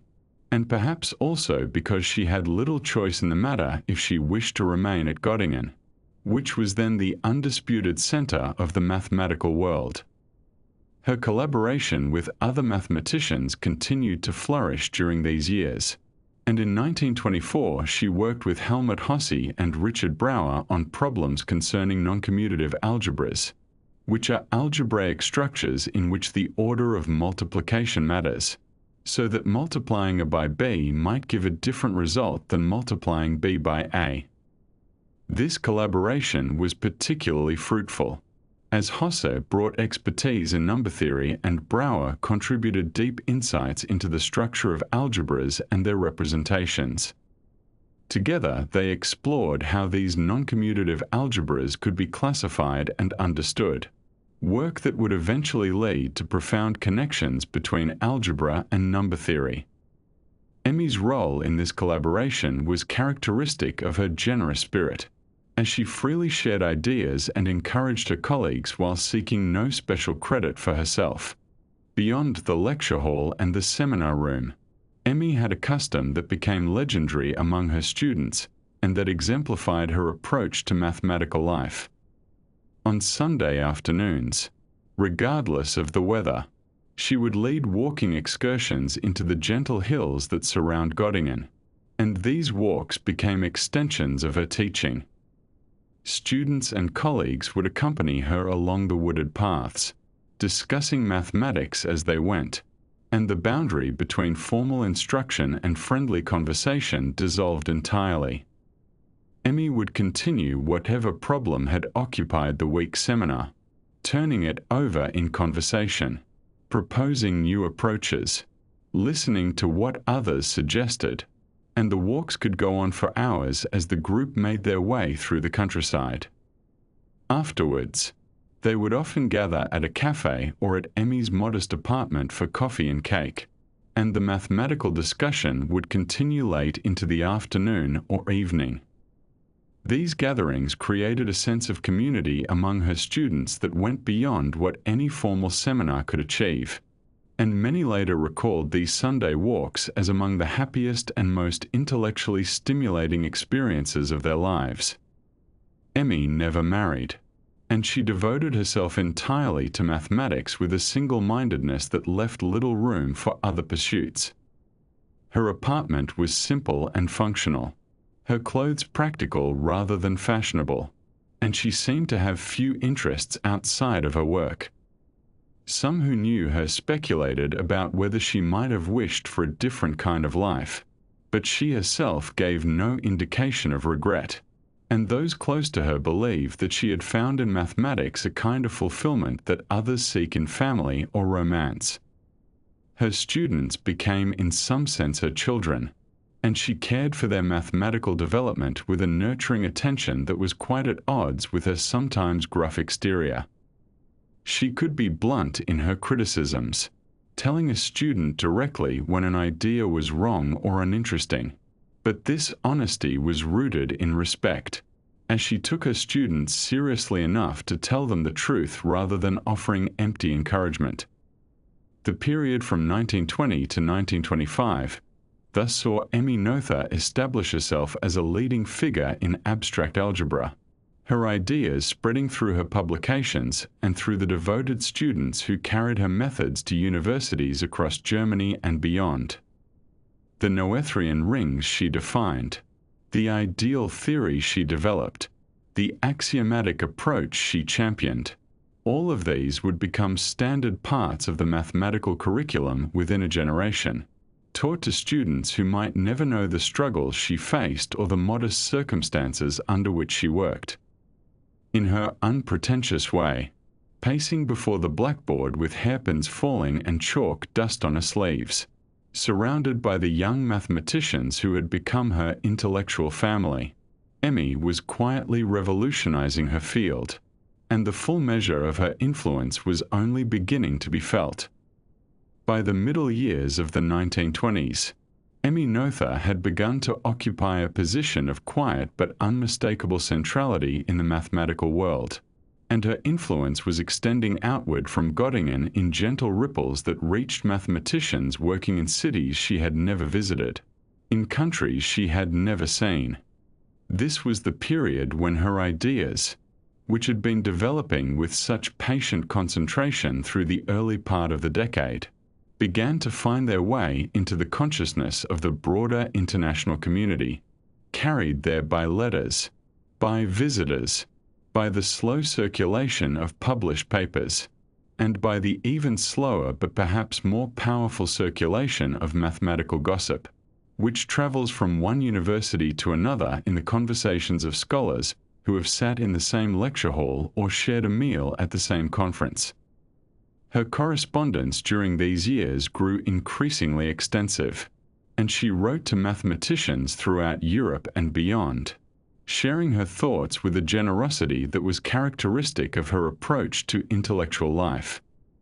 She did not hoard her ideas or guard them jealously against the possibility that someone else might publish them first, but rather distributed them freely, sometimes in formal papers and sometimes in the long discursive letters that mathematicians of that era exchanged with one another,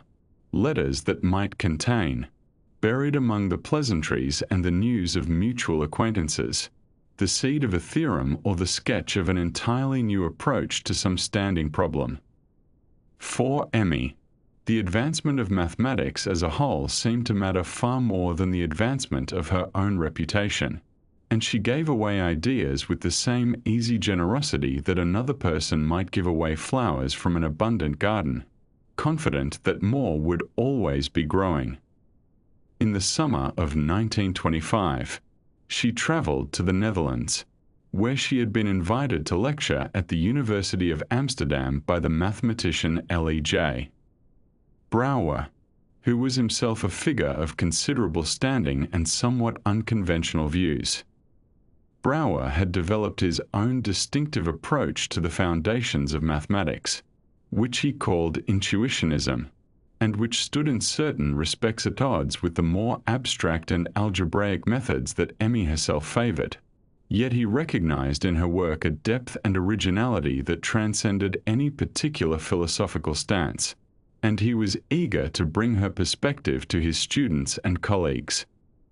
The visit was a success in the quiet way that mathematical visits tend to be successful, with lectures delivered to attentive audiences, conversations held over coffee and perhaps over longer dinners, and the gradual establishment of connections that would continue to bear fruit in the years that followed. The Netherlands in that period was home to a small but vigorous mathematical community, and among those who encountered Emmy's ideas either during this visit or in the period shortly thereafter was a young mathematician named Bartel Lendert van der Waerden, who would go on to become one of the most important figures in the transmission of her mathematical vision to subsequent generations. Van der Waerden was Dutch by birth but had come to Göttingen to study, drawn by the university's legendary reputation as a center of mathematical excellence, and there he attended Emmy's lectures and found himself profoundly influenced by her way of thinking. He sat in her seminar room and listened as she developed her ideas with that characteristic combination of passion and precision, her voice perhaps not always easy to follow, her handwriting on the blackboard perhaps not always perfectly legible, but her mathematical vision unmistakably clear to those who had the patience and the preparation to perceive it. What van der Waerden absorbed from those lectures was not merely a collection of specific theorems or techniques, but rather an entire approach to algebra, a way of organizing the subject around the central concepts of structure and abstraction that Emmy had been developing and refining for years. He recognized that this approach had the potential to transform the teaching of algebra at every level, and he set himself the task of writing a textbook that would present these ideas in a systematic and accessible form. The result, published in 2 volumes in 1930 and 1931 under the title Modern Algebra, would become one of the most influential mathematics textbooks of the 20th century, reshaping the way that algebra was taught and understood throughout the world for generations to come. Van der Waerden was scrupulously honest about the origins of his book, and he acknowledged freely and repeatedly that the approach he presented was not his own invention, but was rather the fruit of Emmy's teaching and of courses he had attended given by Emil Artin, another mathematician whose work was deeply influenced by Emmy's ideas. He described his textbook, in effect, as a written record of what he had learned in those lecture halls, an attempt to set down in permanent form the mathematical vision that Emmy had been communicating to her students through the spoken word. This acknowledgement was not a matter of false modesty or diplomatic courtesy, but reflected a genuine recognition that the intellectual substance of the book derived primarily from her, and that his own contribution had been largely one of organization and exposition,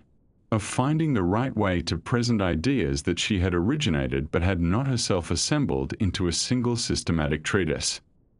The influence of modern algebra can hardly be overstated, for it established the conceptual vocabulary and the organizational principles that would define the teaching of abstract algebra for the remainder of the century, and it carried Emmy's way of thinking into mathematics departments around the world, introducing her approach to students who might never read her original papers or hear her lecture in person. Through van der Waerden's book, her ideas became part of the standard curriculum, absorbed into the fabric of mathematical education so thoroughly that later generations of students might learn to think in her style without ever quite realizing that they were doing so, in much the same way that speakers of a language absorb its grammar without necessarily being conscious of the rules they are following. During these same years, Emmy continued her own research with undiminished energy, and in 1927 she began a particularly fruitful collaboration with Helmut Hosse, a mathematician some 12 years her junior who had established himself as a leading figure in algebraic number theory. Their work together focused on areas where algebra and number theory intersect, particularly on the theory of noncommutative algebras and on questions related to class field theory, which concerns itself with certain deep and subtle relationships among number fields. The collaboration was conducted partly through correspondence, and partly through direct conversation when circumstances brought them together, and it resulted in advances that pushed forward the understanding of these difficult subjects. Class field theory was, and remains, one of the more technically demanding areas of mathematics, involving intricate relationships among algebraic structures that can seem almost impossibly abstract to those not initiated into its methods. Yet it has profound connections to questions about prime numbers and the solutions of polynomial equations that have fascinated mathematicians for centuries. Emmy's approach brought a new level of conceptual clarity to certain aspects of this theory, revealing underlying structures that had previously been obscured by the complexity of the technical details, and her collaboration with Hosser produced results that would influence the development of the subject for decades to come. At the same time, she was working on the representation theory of groups and on the theory of hypercomplex number systems, which are generalizations of the ordinary number systems that include such mathematical objects as quaternions and various types of algebras over fields. These investigations were interconnected in ways that exemplified her characteristic approach, for she was always seeking the deeper structural principles that unified apparently different areas of mathematics, and she had an extraordinary ability to perceive connections that others had missed. Her work on representation theory, in particular,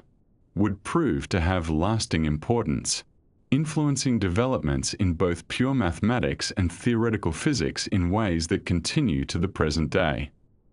The international recognition of her contributions reached a significant milestone in 1928, when she was invited to deliver an address at the International Congress of Mathematicians, which was held that year in Bologna.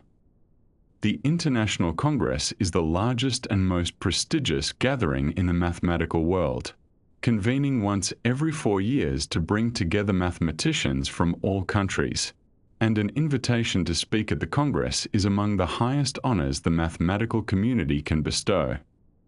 That Emmy received such an invitation was a clear indication that her work had achieved widespread recognition and that she was regarded, by those best qualified to judge, as one of the leading mathematicians of her generation. The political context of this invitation added a layer of significance that would have been apparent to all who attended. The International Congress had not been held during the war years, and when it resumed in 1920 and again in 1924, German mathematicians had been excluded as part of the broader isolation of Germany from international scientific cooperation that followed the armistice. This exclusion was painful for the German mathematical community, which had been among the strongest in the world before the war, and it was painful for mathematicians of other nations who valued their German colleagues and recognized that mathematics, perhaps more than most human endeavors, depends on the free exchange of ideas across national boundaries. By 1928, the process of reintegration was underway, and the Bologna Congress represented an important step in the healing of wounds that the war had inflicted on the international mathematical community. For Emmy to speak at this Congress was therefore not merely a personal honor but also a symbol of the broader reconciliation that was taking place, a sign that mathematics was returning to its natural condition as a universal human activity unconstrained by the political divisions that separate nations. Her presence on the program, alongside mathematicians from countries that had so recently been at war with one another, embodied the hope that intellectual cooperation might transcend the conflicts that had torn Europe apart, and that the pursuit of mathematical truth might provide a model for other forms of human collaboration. Throughout this period of growing recognition,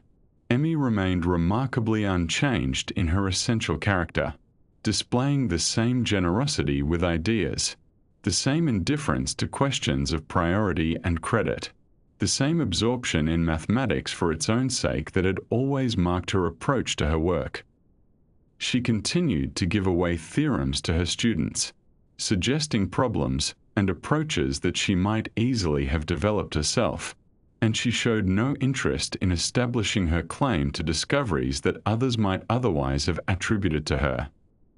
This generosity was not a calculated strategy, but seemed to flow naturally from her deep conviction that mathematics was a collaborative enterprise, that ideas belonged to the community of mathematicians rather than to any individual, and that the advancement of understanding mattered infinitely more than the accumulation of personal glory. Her students during these years benefited enormously from this generosity, for she guided them toward problems that were both tractable and significant, sharing insights that enabled them to make contributions they might not otherwise have achieved, and she did so without any apparent expectation of return. Many of them went on to distinguished careers of their own, carrying her methods and her mathematical vision with them as they took up positions at universities throughout Europe and eventually throughout the world. And in this way her influence multiplied and spread, extending far beyond what her own publications alone could have accomplished. As the 1920s drew toward their close, Emmy Noether had established herself as a figure of central importance in 20th century mathematics, recognized and respected by colleagues around the world, yet still occupying an anomalous position within her own university, still without the secure professorship that a male mathematician of comparable achievement would long since have held. The honors came from outside Göttingen, from international congresses and foreign visitors and admiring colleagues in distant cities, while within the German academic system she remained, in formal terms, a somewhat marginal figure. This discrepancy between her international standing and her local status would continue to characterize her situation in the years ahead, a persistent reminder of the obstacles that women faced in academic life during that era, obstacles that even the most extraordinary achievements could not fully overcome. In the winter of 1928, as the cold settled deeply over Central Europe and the days grew short in Göttingen, Emmy Noether received an invitation that would carry her far to the east, across borders both geographical and ideological, to a place where mathematics was flourishing in its own particular way. The invitation came from Pavel Sergeyevich Alexandrov, a Soviet mathematician some 14 years her junior, who had first encountered her work and her person during his visits to Göttingen earlier in the decade, and who had become, over the course of several years of correspondence and occasional meetings, one of her closest friends and most devoted admirers. He invited her to spend the winter semester as a visiting lecturer at Moscow State University, and she accepted with what those who knew her described as genuine enthusiasm, for she was curious about the Soviet experiment in education and eager to share her algebraic ideas with a new audience of young mathematicians who were, by all accounts, hungry for modern abstract methods. The journey to Moscow in that late autumn of 1928 was long and not particularly comfortable, involving train travel across Germany and Poland and eventually into the vast territories of the Soviet Union, where the landscape flattened into endless plains and the architecture of the stations took on a different character entirely. Emmy arrived in Moscow to find a city in the midst of transformation, still bearing the marks of revolution and civil war, but also alive with a certain energy, a sense that old institutions were being rebuilt according to new principles, and that education in particular was being opened to classes of people who had previously been excluded from the universities. She found lodgings near the university and settled into a routine of lectures and seminars and long conversations with her Soviet colleagues, and by all accounts she adapted quickly to her new surroundings, showing little concern for the material privations that were common in Moscow at that time and focusing instead on the mathematical work that had brought her there. Her lectures at Moscow State University covered the subjects that had occupied her most intensely during the 1920s, the theory of ideals and modules and the abstract algebraic structures that she had done so much to develop and systematize. She spoke to audiences of Soviet students who were, in many cases, encountering these ideas for the first time, and who responded with an enthusiasm that gratified her deeply. The Soviet mathematical community was at that time building itself up with considerable energy, training new generations of researchers and establishing connections with mathematicians abroad. And Emmy found herself welcomed not merely as a visiting lecturer but as a representative of the Göttingen tradition, bringing with her the methods and perspectives that had made that German university town the center of the mathematical world. She gave her lectures in German, which many of her students could follow, and she supplemented them with informal sessions in which she would sit with smaller groups and work through problems and ideas in her characteristic fashion, speaking rapidly and gesturing with her hands, and occasionally losing patience with those who could not keep up with the pace of her thought. Pavel Alexandrov was her primary host and companion during this Moscow sojourn, and the friendship between them deepened considerably during those winter months. Alexandrov was a topologist whose work concerned the geometric properties of spaces that remain unchanged under continuous deformation, a subject that might seem distant from Emmy's algebraic concerns, but which was in fact deeply connected to them through the emerging field of algebraic topology. He was a warm and cultured man, fluent in several languages, widely read in literature and philosophy, and possessed of a gift for friendship that drew people to him throughout his life. He had first come to Göttingen in 1923, accompanied by his close friend and collaborator Pavel Urisin, and the two young Soviet mathematicians had made a strong impression on the Göttingen community during their stay. Urisin was a brilliant young topologist whose work on dimension theory had earned him recognition well beyond his years, and his friendship with Alexandrov was one of those intense intellectual partnerships that sometimes form between mathematicians who find in each other both complementary abilities and genuine personal affection. The tragedy of Pavel Urisin's death cast a long shadow over Alexandrov's subsequent life and work, and it was a loss that Emmy Noether understood and acknowledged in her friendship with him. Urisin had drowned in August of 1924, while swimming off the coast of Brittany during a mathematical holiday that he and Alexandrov had taken together. He was only 26 years old, and his death deprived mathematics of a talent that had only begun to reveal its full potential. Alexandrov was devastated by the loss of his friend, and he spent considerable effort in the years that followed editing and publishing Urisin's unpublished papers, ensuring that the work would not be forgotten. When Emmy came to Moscow in 1928, she came in part as someone who understood grief and understood the importance of carrying on intellectual work in the face of personal loss, and her presence was a comfort to Alexandrov,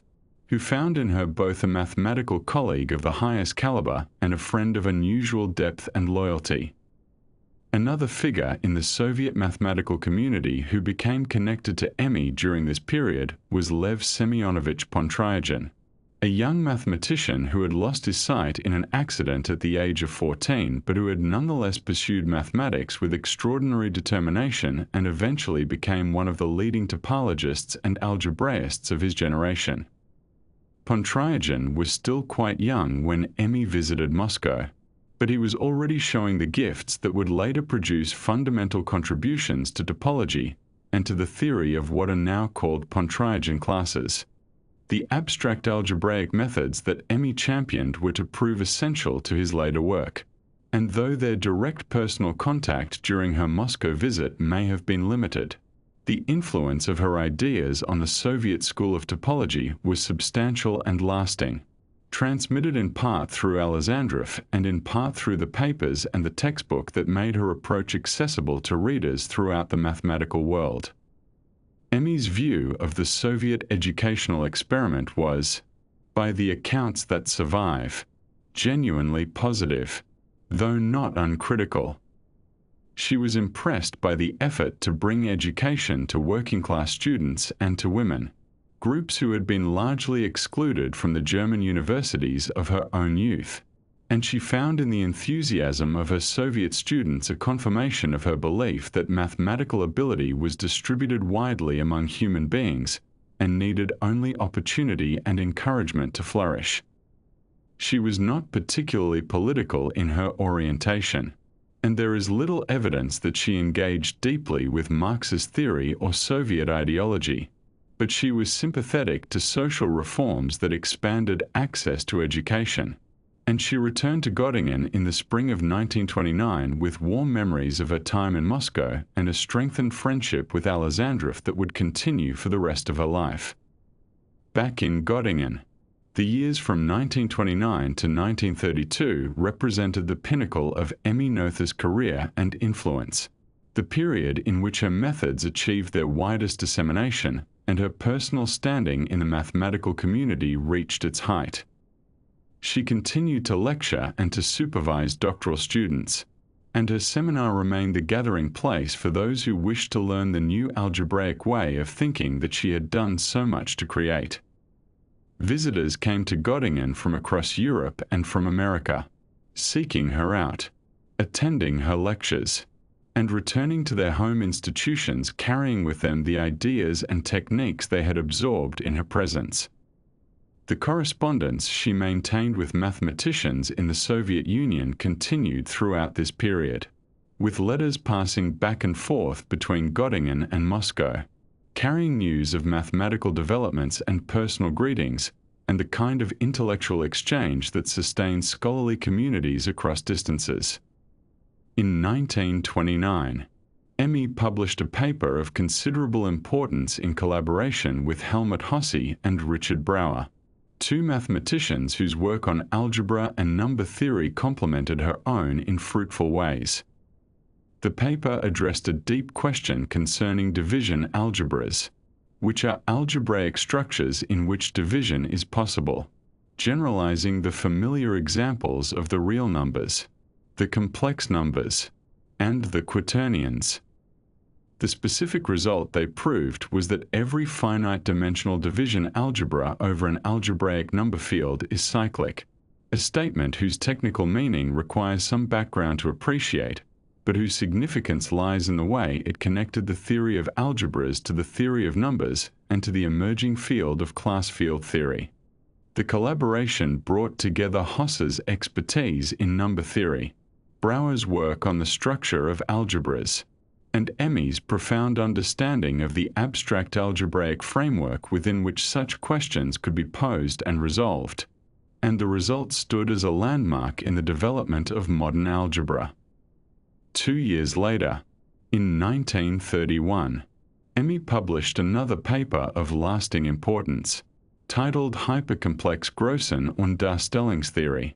which can be translated roughly as hypercomplex quantities and representation theory. In this work, she achieved a unification of ideas that had previously been developed separately, bringing together the theory of algebras with the theory of representations, which concerns the ways in which abstract algebraic structures can be realized concretely as symmetries of vector spaces. The paper demonstrated the power of her abstract approach, showing how seemingly different areas of mathematics could be understood as aspects of a single coherent framework when viewed from the proper perspective. It was the kind of work that she valued most, not a solution to a single isolated problem, but a reorganization of an entire field that revealed hidden connections and opened new avenues for investigation. The international recognition that had been slow in coming finally arrived in full measure at the 1932 International Congress of Mathematicians, held in Zurich, Switzerland, in September of that year. The Congress was the major gathering of the world's mathematicians, held every 4 years, and an invitation to deliver a plenary lecture was among the highest honors the mathematical community could bestow. Emmy Noether was invited to give such a lecture, and the significance of the invitation was not lost on those who attended. She was the first woman to deliver a plenary address at the Congress, a fact that reflected both the discrimination she had faced throughout her career and the degree to which her achievements had compelled recognition despite that discrimination. Her lecture concerned the relationship between algebra and number theory, the themes that had occupied her most recent research, and it was delivered in her characteristic style, rapid and densely packed with ideas, assuming considerable background knowledge on the part of her listeners, but rewarding their attention with insights of genuine depth. Pavel Alexandrov continued to visit Göttingen during these years, and his friendship with Emmy remained close. He would come for extended stays, participating in the mathematical life of the university, attending Emmy seminars, and spending long hours in conversation with her about mathematics and about life more generally. Their relationship was one of genuine intellectual partnership and personal affection, a friendship between equals who recognized in each other qualities of mind and character that they valued deeply. Alexandrov later wrote about Emmy with warmth and admiration, describing her generosity toward younger mathematicians, her lack of concern for personal credit, and her absolute devotion to the mathematical enterprise. The friendship was one of the enduring relationships of both their lives, sustained across the distances that would later separate them and remembered by Alexandrov until his own death many decades later. These were the peak years, the time when everything came together, when the work of the previous decade bore fruit in recognition and influence and continued productivity. The mathematical community at Göttingen was vibrant and international, a gathering of talents from many countries who came together to work on problems at the frontier of human knowledge. Emmy stood at the center of this community, not in any formal position of authority, but as the intellectual leader of a school of thought that was transforming the way mathematics was done. Her students spread her ideas to universities across Europe and beyond, and her papers were read and studied and built upon by mathematicians who never met her in person but who learned to think in the way she had taught. It was, in retrospect, the culmination of a remarkable career, the moment before the darkness descended and everything changed. In the early weeks of 1933, the political landscape of Germany shifted in ways that would soon reach into every corner of academic life, including the quiet mathematics department at Göttingen, where Emmy Noether had worked for so many years. On the 30th of January, Adolf Hitler was appointed Chancellor of Germany, and though the full implications of this appointment would take time to unfold, the changes began almost immediately, spreading through government offices and public institutions with a swiftness that left many scholars uncertain of what the coming months might bring. The university town of Göttingen, which had for so long been a sanctuary of mathematical thought, a place where abstract ideas had flourished across generations, now found itself subject to the same political pressures that were reshaping the entire nation, and the mathematicians who gathered there could sense that their world was about to change in fundamental ways. For Emmy Noether, who had spent more than a decade building her school of abstract algebra at Göttingen, who had mentored students from across Europe and corresponded with mathematicians around the world, these early months of 1933 must have carried a particular weight, though she met them with the same steadiness that had characterized her response to difficulties throughout her career. She was Jewish, as were a significant number of the mathematicians who had made Göttingen famous, and though she had never been particularly observant in religious matters, preferring to focus her considerable energies on rings and ideals and the deep structures of algebra, her heritage now placed her in a category that the new government viewed with hostility. The mathematical community at Göttingen included many Jewish scholars, and in the early months of that year they must have spoken among themselves, in offices and corridors and perhaps over afternoon tea, about what the new regime might mean for their work and their futures. The answer came with bureaucratic efficiency in early April, when the government passed the law for the restoration of the professional civil service on the 7th of that month. This law, despite its bland administrative title, was designed specifically to remove Jews from positions in government service, and because German universities were state institutions, the law applied directly to university faculty. The measure required the dismissal of civil servants of non-Aryan descent, with only limited exceptions for those who had served in the First World War or who had been employed since before 1914. For Emmy Noether, who had never held a proper civil service position anyway, who had taught for years without official status and had only recently begun receiving a modest teaching salary, the law nevertheless meant the end of her right to teach at the university where she had done her most important work.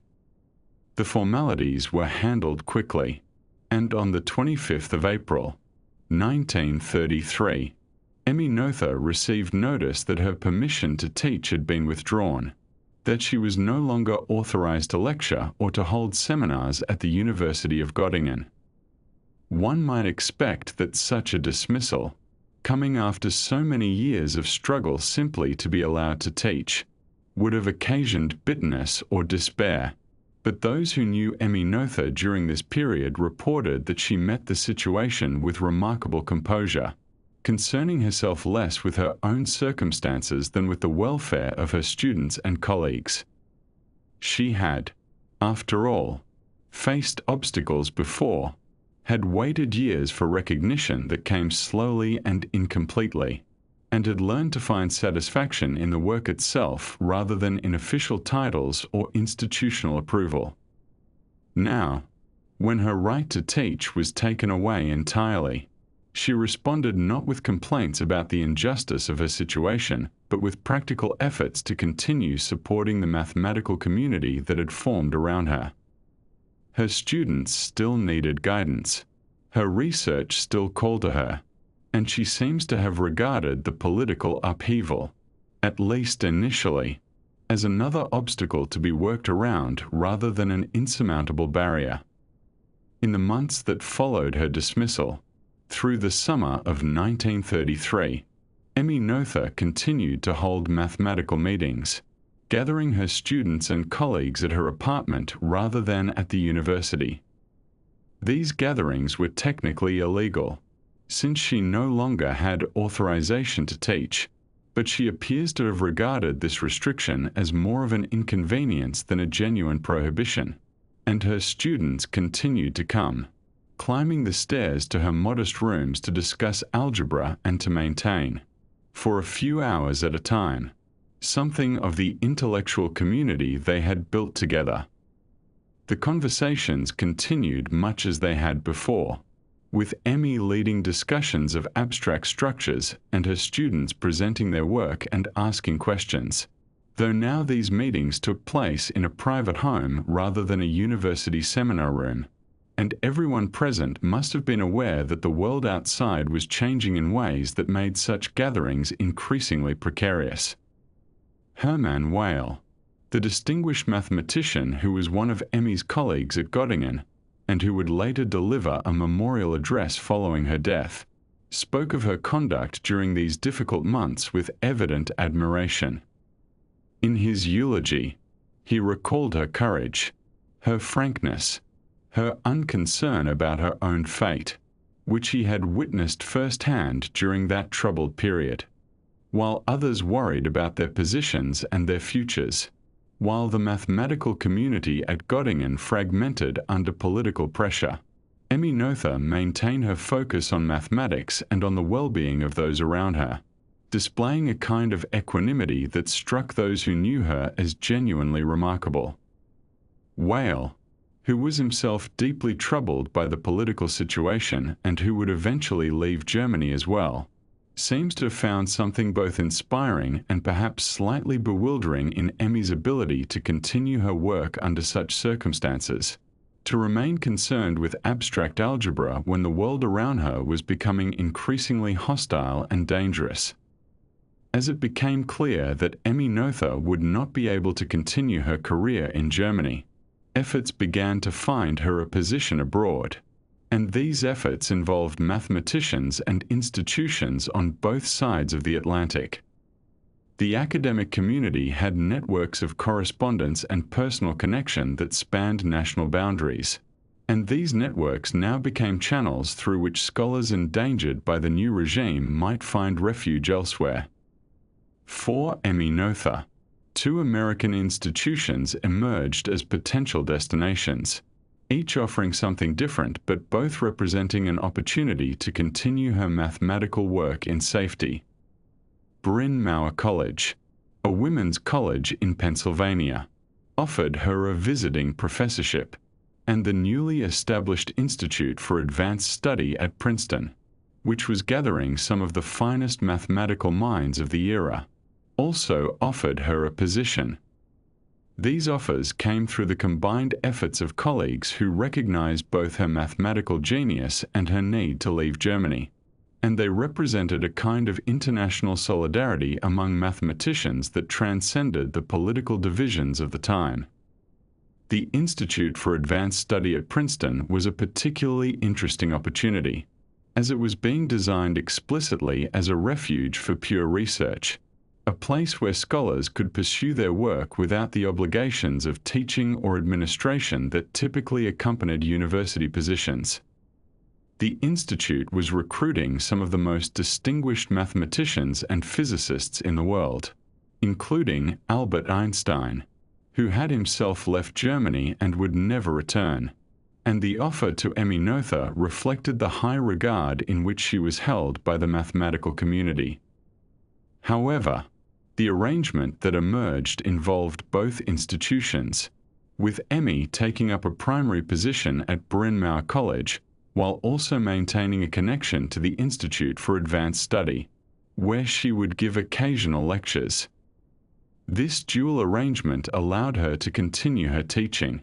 which she loved, while also participating in the intellectual community forming at Princeton,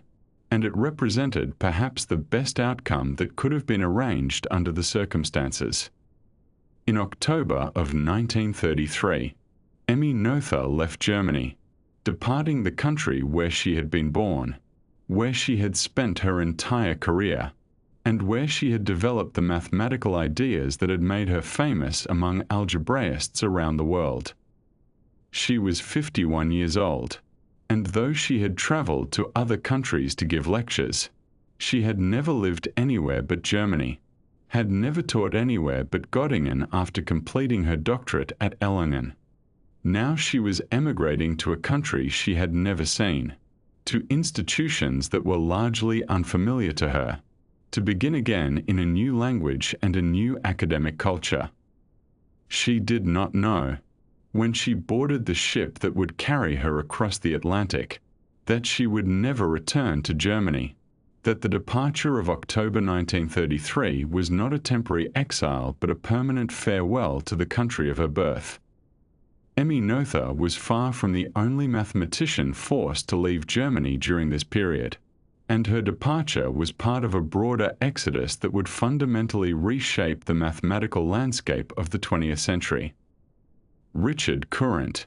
who had built the Mathematics Institute at Göttingen into one of the finest in the world, was also dismissed under the new laws and eventually emigrated to the United States, where he would establish a new mathematical institute at New York University that would bear his name. John von Neumann, the brilliant Hungarian mathematician who had worked in Germany, saw clearly which way the wind was blowing and also made his way to the United States, where he would become one of the most influential mathematicians of his generation, contributing to fields ranging from game theory to computer science. These were just a few of the many mathematicians and scientists who left Germany and Austria in the years following Hitler's rise to power, carrying with them expertise and ideas that would enrich the academic institutions of America, Britain, and other countries that offered them refuge. The loss to German mathematics was incalculable, and some observers noted the irony with a kind of bitter humor. The Minister of Education reportedly asked the mathematician David Hilbert, who was elderly but still present at Göttingen, how mathematics was faring at the university now that it had been freed of Jewish influence. Hilbert's reply, if the story is accurate, was blunt and devastating, noting that there was no longer any mathematics at Göttingen to speak of. The great mathematical tradition that had flourished there for generations, that had made the small university town one of the centers of mathematical research in the world, had been gutted in a matter of months, its finest minds scattered across the globe by laws that valued racial ideology over intellectual achievement. The empty offices and silent seminar rooms at Göttingen stood as testimony to the cost of such policies, though the full extent of that cost would only become clear over the decades that followed.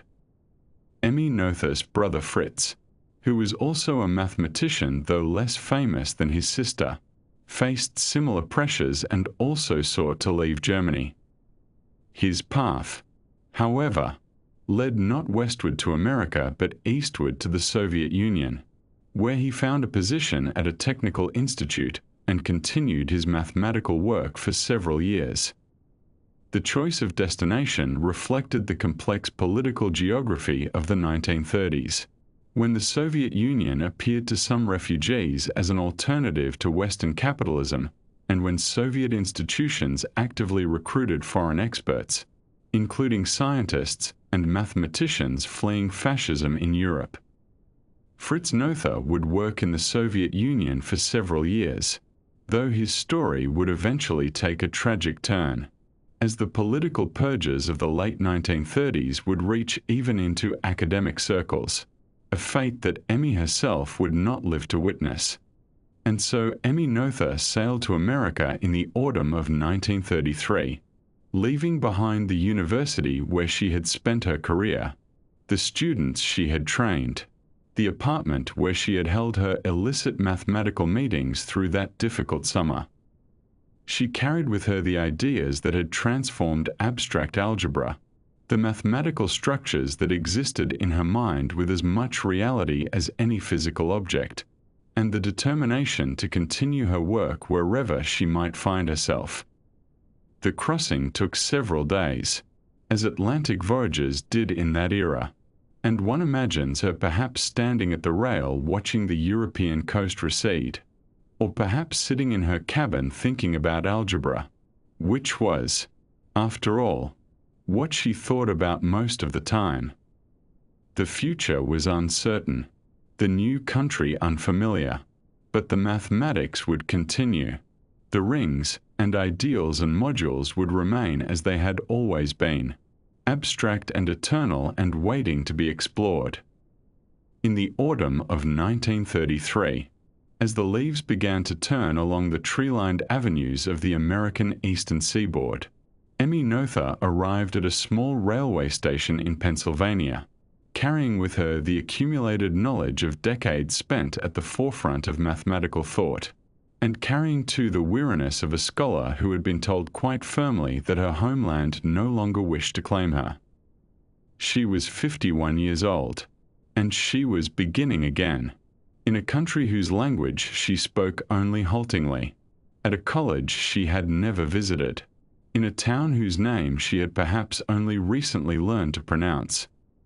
Bryn Mawr College stood some miles outside Philadelphia, a women's institution of considerable academic reputation, founded in the 1880s with the rather progressive notion that women deserved access to graduate education of the same rigor afforded to men.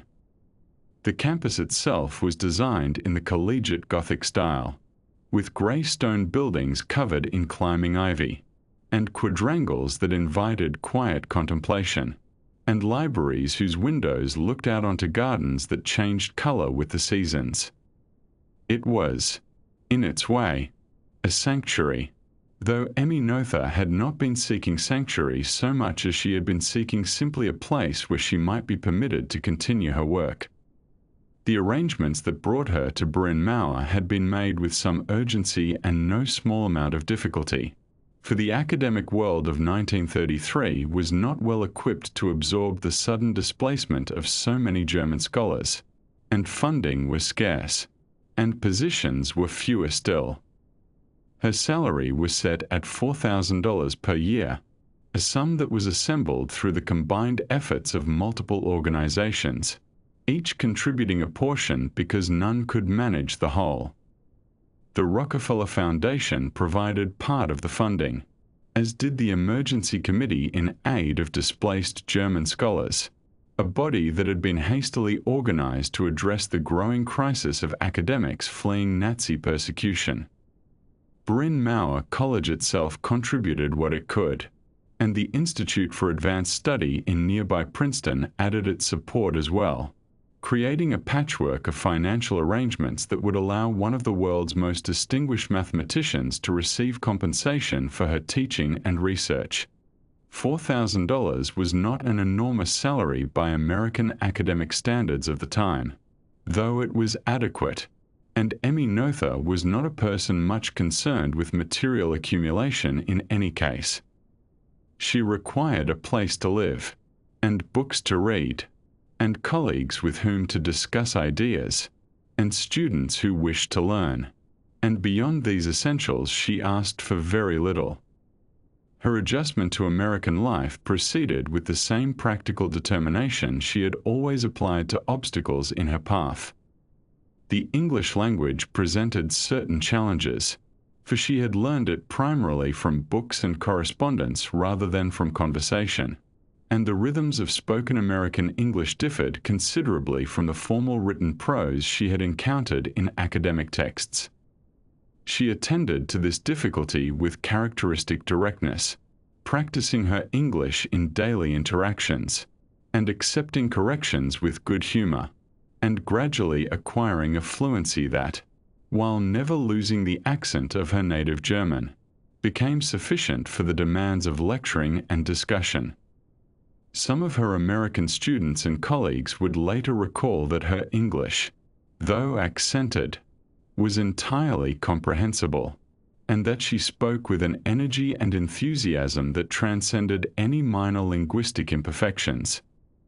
The words themselves mattered less than the ideas they conveyed, and Emmy Noether had never been one to let small difficulties stand between herself and the communication of mathematical truth. The scale of Bryn Mawr was considerably smaller than what she had known at Göttingen, where the mathematical faculty had included some of the most celebrated names in the discipline, and where the student body had numbered in the thousands. Bryn Mawr was an intimate institution by comparison, with a mathematics department of modest size, and a graduate program that produced only a handful of doctoral students in any given year. Yet Emmy Noether found much to appreciate in this smaller environment, and in particular she found something valuable in the fact that Bryn Mawr was a college for women. Throughout her career she had faced the peculiar difficulty of being a woman in a field that had been constructed, both formally and informally, as the province of men. She had been denied positions for which she was manifestly qualified, had been paid less than her male colleagues, had been required to lecture under another professor's name, and had encountered at every turn the assumption that her presence in mathematics was somehow anomalous or provisional. At Bryn Mawr she found herself in an environment where the education of women was not an afterthought or an exception but the central mission of the institution, and where her female students could pursue advanced mathematics without the constant reminder that they were trespassing in territory that did not belong to them. This aspect of Bryn Mawr pleased her considerably, and she spoke of it with warmth in her letters to friends and former colleagues. The arrangement that had been negotiated on her behalf included not only her position at Bryn Mawr but also a connection to the Institute for Advanced Study in Princeton,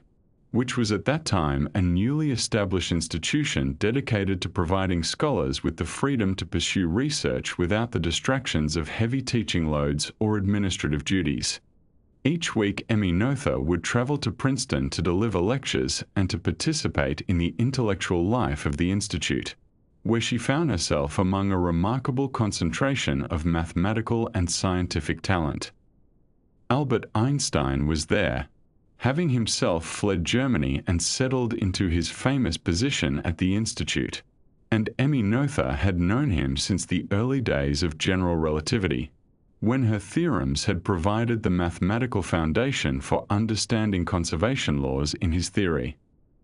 Hermann Weyl was there as well, her former colleague from Göttingen, who had advocated so strongly for her throughout her career and who had spoken so eloquently about her contributions to mathematics. Oswald Veblen, the American mathematician who had been instrumental in establishing the Institute, was present too, and he welcomed her into the community of scholars with genuine respect for her achievements. These weekly visits to Princeton allowed Emmy Noether to maintain connections with the broader mathematical world even as she built a new life at the smaller college in Pennsylvania, and they provided her with the kind of high-level intellectual exchange that she had enjoyed at Göttingen and that nourished her continuing research. At Bryn Mawr, she gathered around herself a small group of doctoral students who worked under her supervision on problems in abstract algebra and related fields. Ruth Stauffer was among these students, pursuing research that extended Emmy Noether's ideas into new territory, and Marie Weiss was another, working on problems in algebra that reflected the influence of Noether's axiomatic methods. The supervision of doctoral students had always been one of Emmy Noether's great strengths, for she possessed the ability to identify promising directions for research and to guide her students towards significant results while allowing them sufficient independence to develop their own mathematical voices. At Göttingen, her doctoral students had gone on to become distinguished mathematicians in their own right, and at Bryn Mawr she continued this tradition, though she would have only a short time in which to do so. Her seminars at Bryn Mawr followed the same pattern that had characterized her teaching in Germany, proceeding through careful examination of fundamental concepts, building structures from basic axioms, and revealing the deep connections that unified apparently disparate areas of mathematics. Her lecturing style, which had been celebrated and sometimes gently mocked at Göttingen, proved somewhat puzzling to her more reserved American students, who were perhaps accustomed to professors who maintained a greater degree of formal distance from their material. Emmy Noether lectured with visible enthusiasm, gesturing frequently, speaking rapidly when an idea excited her, and occasionally becoming so absorbed in the development of an argument that she would pace about the room or write on the blackboard with both hands in succession. She did not stand behind a lectern and read from prepared notes in the manner of some American professors, but rather engaged with the mathematics as though it were unfolding before her for the first time, as though she and her students were discovering together the structures that lay beneath the surface of algebraic systems. Some students found this style initially disorienting, for it required active engagement rather than passive reception. But those who grew accustomed to it discovered that they were learning mathematics at a deeper level than they had previously thought possible. They were not simply memorizing theorems and proofs, but were learning to think mathematically, to approach problems with the same structural intuition that Emmy Noether brought to her own research. Her research during these American years continued along the paths she had been exploring in her final period at Göttingen, focusing particularly on non-commutative algebras and their applications to problems in class field theory. Non-commutative algebras are algebraic structures in which the order of multiplication matters, so that the product of element A and element B is not necessarily the same as the product of element B and element A. And these structures had become increasingly important in the 1920s and 30s as mathematicians sought to understand the deep relationships between algebraic number theory and the theory of algebras. Emmy Noether had been at the forefront of these developments, and she continued to pursue them at Bryn Mawr, corresponding with mathematicians around the world and publishing papers that extended her earlier results. Class field theory, which concerns the relationships between algebraic number fields and their abelian extensions, was another area where her abstract methods proved particularly fruitful, and she worked to reformulate classical results in the language of modern algebra. Among her colleagues at Bryn Mawr, Emmy Noether formed a particularly warm relationship with Anna Pell-Wheeler,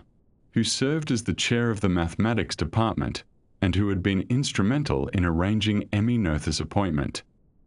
Anna Pell-Wheeler was herself a distinguished mathematician who had overcome considerable obstacles to achieve her position, and she recognized in Emmy Noether both a kindred spirit and a scholar of extraordinary ability. The two women became friends as well as colleagues, and Anna Pell-Wheeler ensured that Emmy Noether was made to feel welcome in her new institutional home.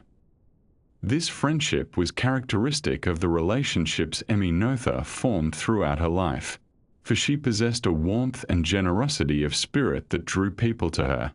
and she maintained close connections with colleagues and students alike. Emmy Noether took great pleasure in the physical environment of Bryn Mawr, and particularly in the opportunities it afforded for long walks. She had always been fond of walking, and at Göttingen she had often conducted mathematical discussions while strolling through the town or the surrounding countryside. At Bryn Mawr she continued this habit, walking along the paths that wound through the campus grounds, past the Gothic dormitories and the library and the gardens, thinking about mathematics as she went. These walks were not merely exercise but were part of her intellectual process, for she found that ideas often clarified themselves when she was in motion, and that problems that had seemed intractable at her desk sometimes yielded to insight when she was walking beneath the trees. She would sometimes invite students or colleagues to accompany her on these walks, and the conversations that took place during them were remembered long afterward as occasions of unusual intellectual richness.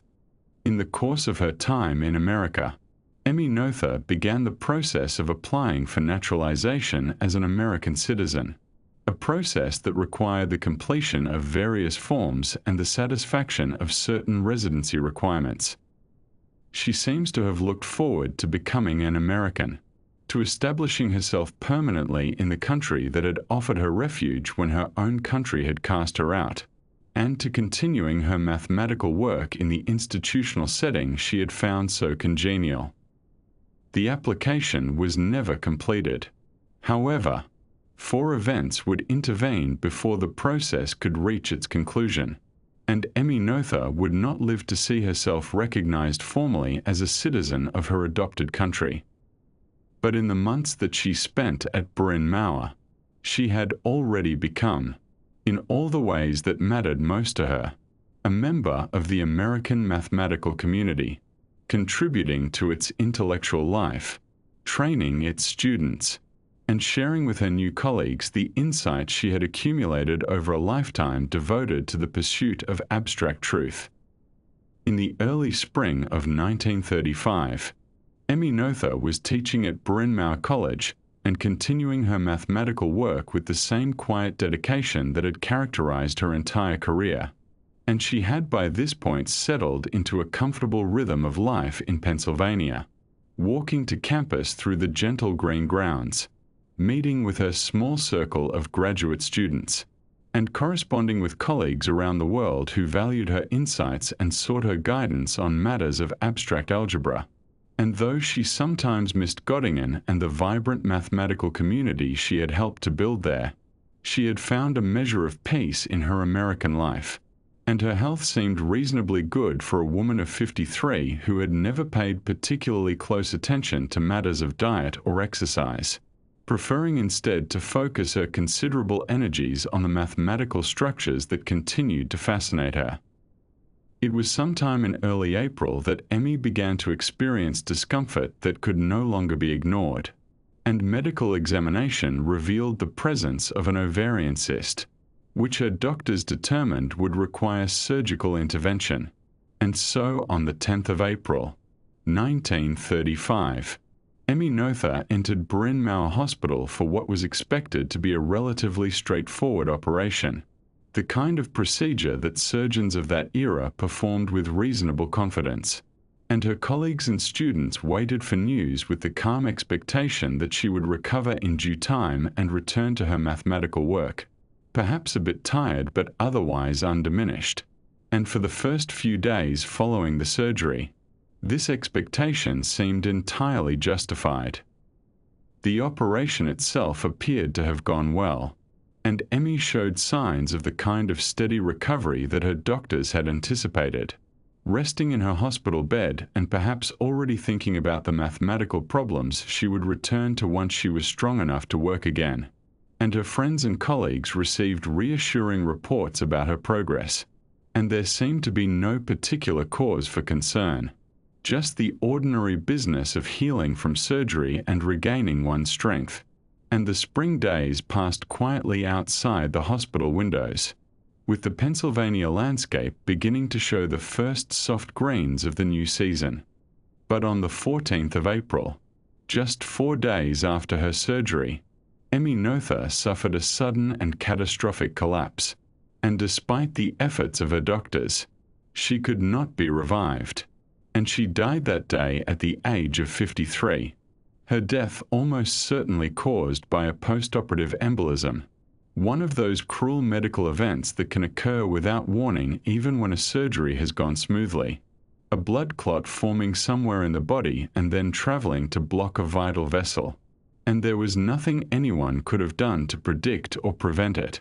And so Emmy Noether, one of the most brilliant mathematical minds of the 20th century,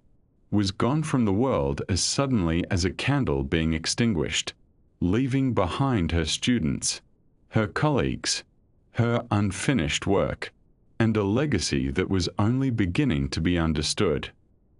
The news of her death spread through the mathematical community with the particular sadness that accompanies the loss of someone who still had so much to give, and arrangements were made for her cremation, in accordance with what was understood to be appropriate,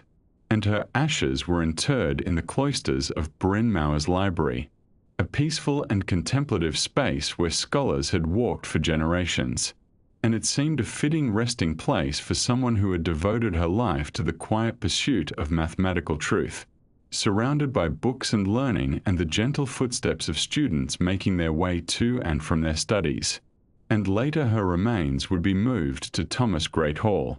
But for that first interment, the library cloisters provided a sanctuary of sorts, a place where Emmy could rest among the ideas she had loved.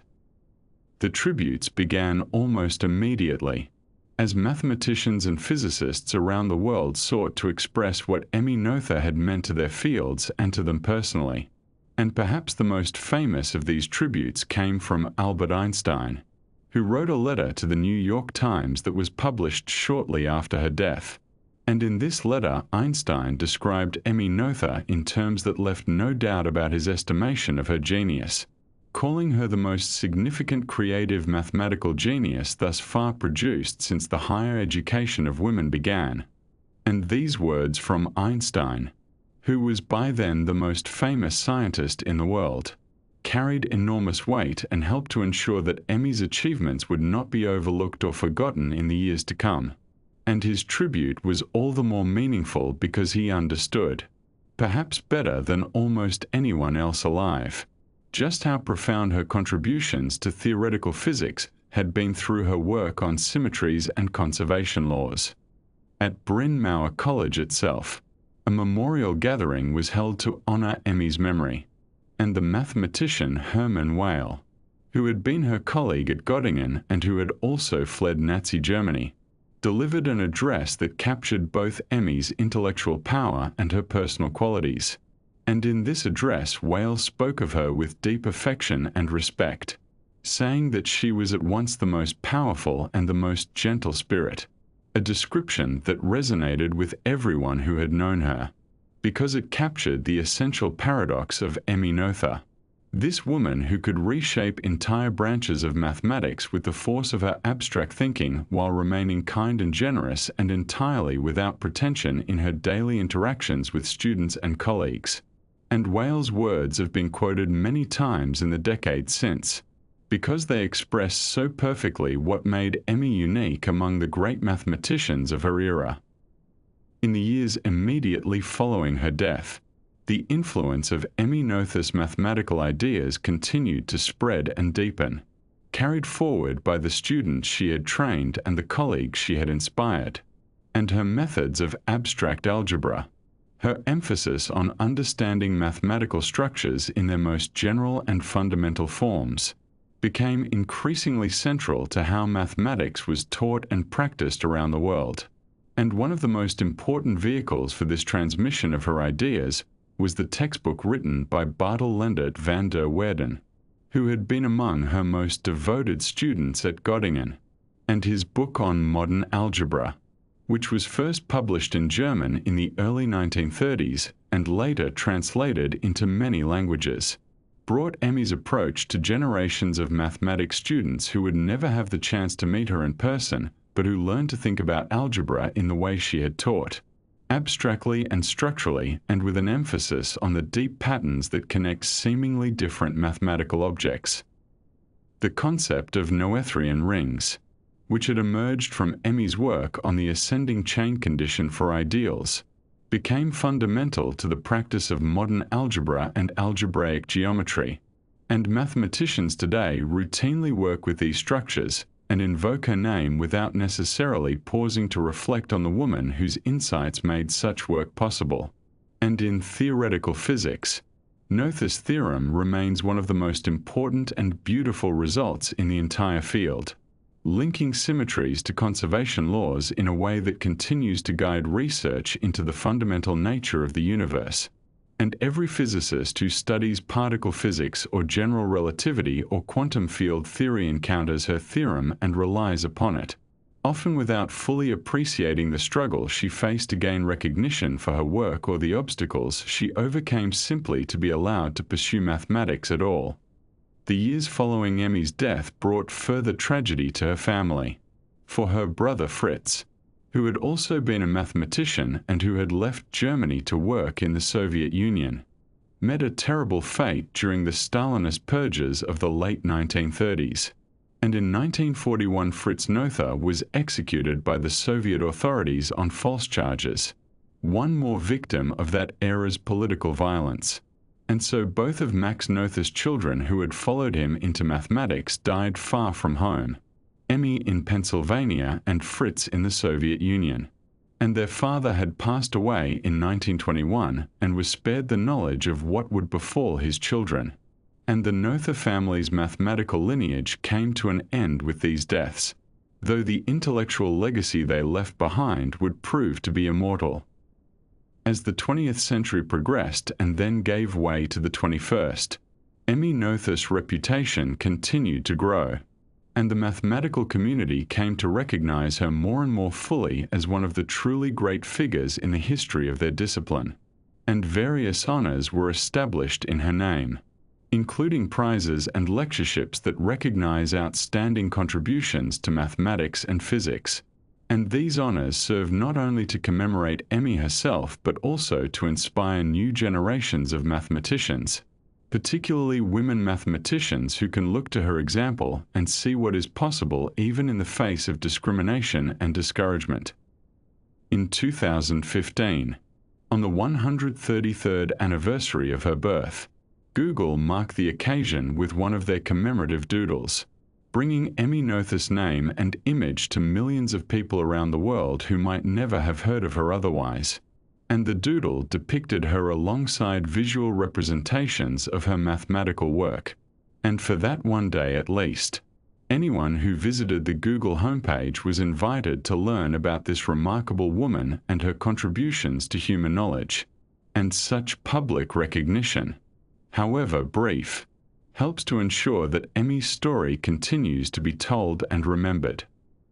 Beyond the Earth, Emmy's name has been given to a crater on the Moon,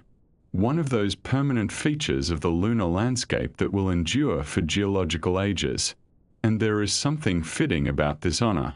this idea of Emmy Noether's name being inscribed on a celestial body, because her work on symmetries and conservation laws has helped physicists understand the very forces that govern the movements of planets and moons and stars. and the symmetries she studied are woven into the fabric of the universe itself. And so, in a sense, the entire cosmos bears the imprint of her ideas. Today, Emmy Noether is widely recognized as one of the greatest mathematicians in history. Her name mentioned alongside those of Gauss and Euler and Hilbert, and the barriers she faced because of her gender, which once seemed so insurmountable, now appear all the more unconscionable in light of what she achieved despite them. And her story serves as both an inspiration and a cautionary tale, reminding us of the human potential that is lost when talented people are excluded from education and professional life on the basis of characteristics that have nothing to do with their abilities. And one cannot help but wonder how many other Emmy Noethers there might have been, women of comparable genius who were never given the chance to develop their gifts, and whose contributions to human knowledge were therefore lost forever. The abstract algebra that Emmy Noether helped to create has become the foundation of much modern mathematics, and students around the world learn about rings and ideals and modules without always knowing that these concepts took their current form largely through her work. And the structural approach she championed, the emphasis on understanding mathematical objects through their relationships and properties rather than through specific examples, has become so thoroughly integrated into mathematical practice that it is now simply the way mathematics is done. And this is perhaps the highest tribute of all. When someone's innovations become so fundamental that they cease to be attributed to any individual and instead become part of the shared inheritance of all who work in the field. And so Emmy Noether rests now in the grounds of Bryn Mawr College, her ashes interred in a place of learning and contemplation, and her theorems continue to be used and her methods continue to be taught, and her name continues to be spoken in mathematics departments and physics laboratories around the world. And the quiet woman from Ellingen who loved mathematics more than recognition has achieved a kind of immortality that she probably never sought but certainly deserved. And her legacy endures in every physicist who invokes her theorem, in every algebraist who works with the structures she defined, and in every young mathematician who reads her story and finds in it the encouragement to persist despite obstacles. And the mathematics she created remains as beautiful and powerful as it was when she first discovered it, waiting to be explored by each new generation of minds that follows in her gentle and powerful footsteps.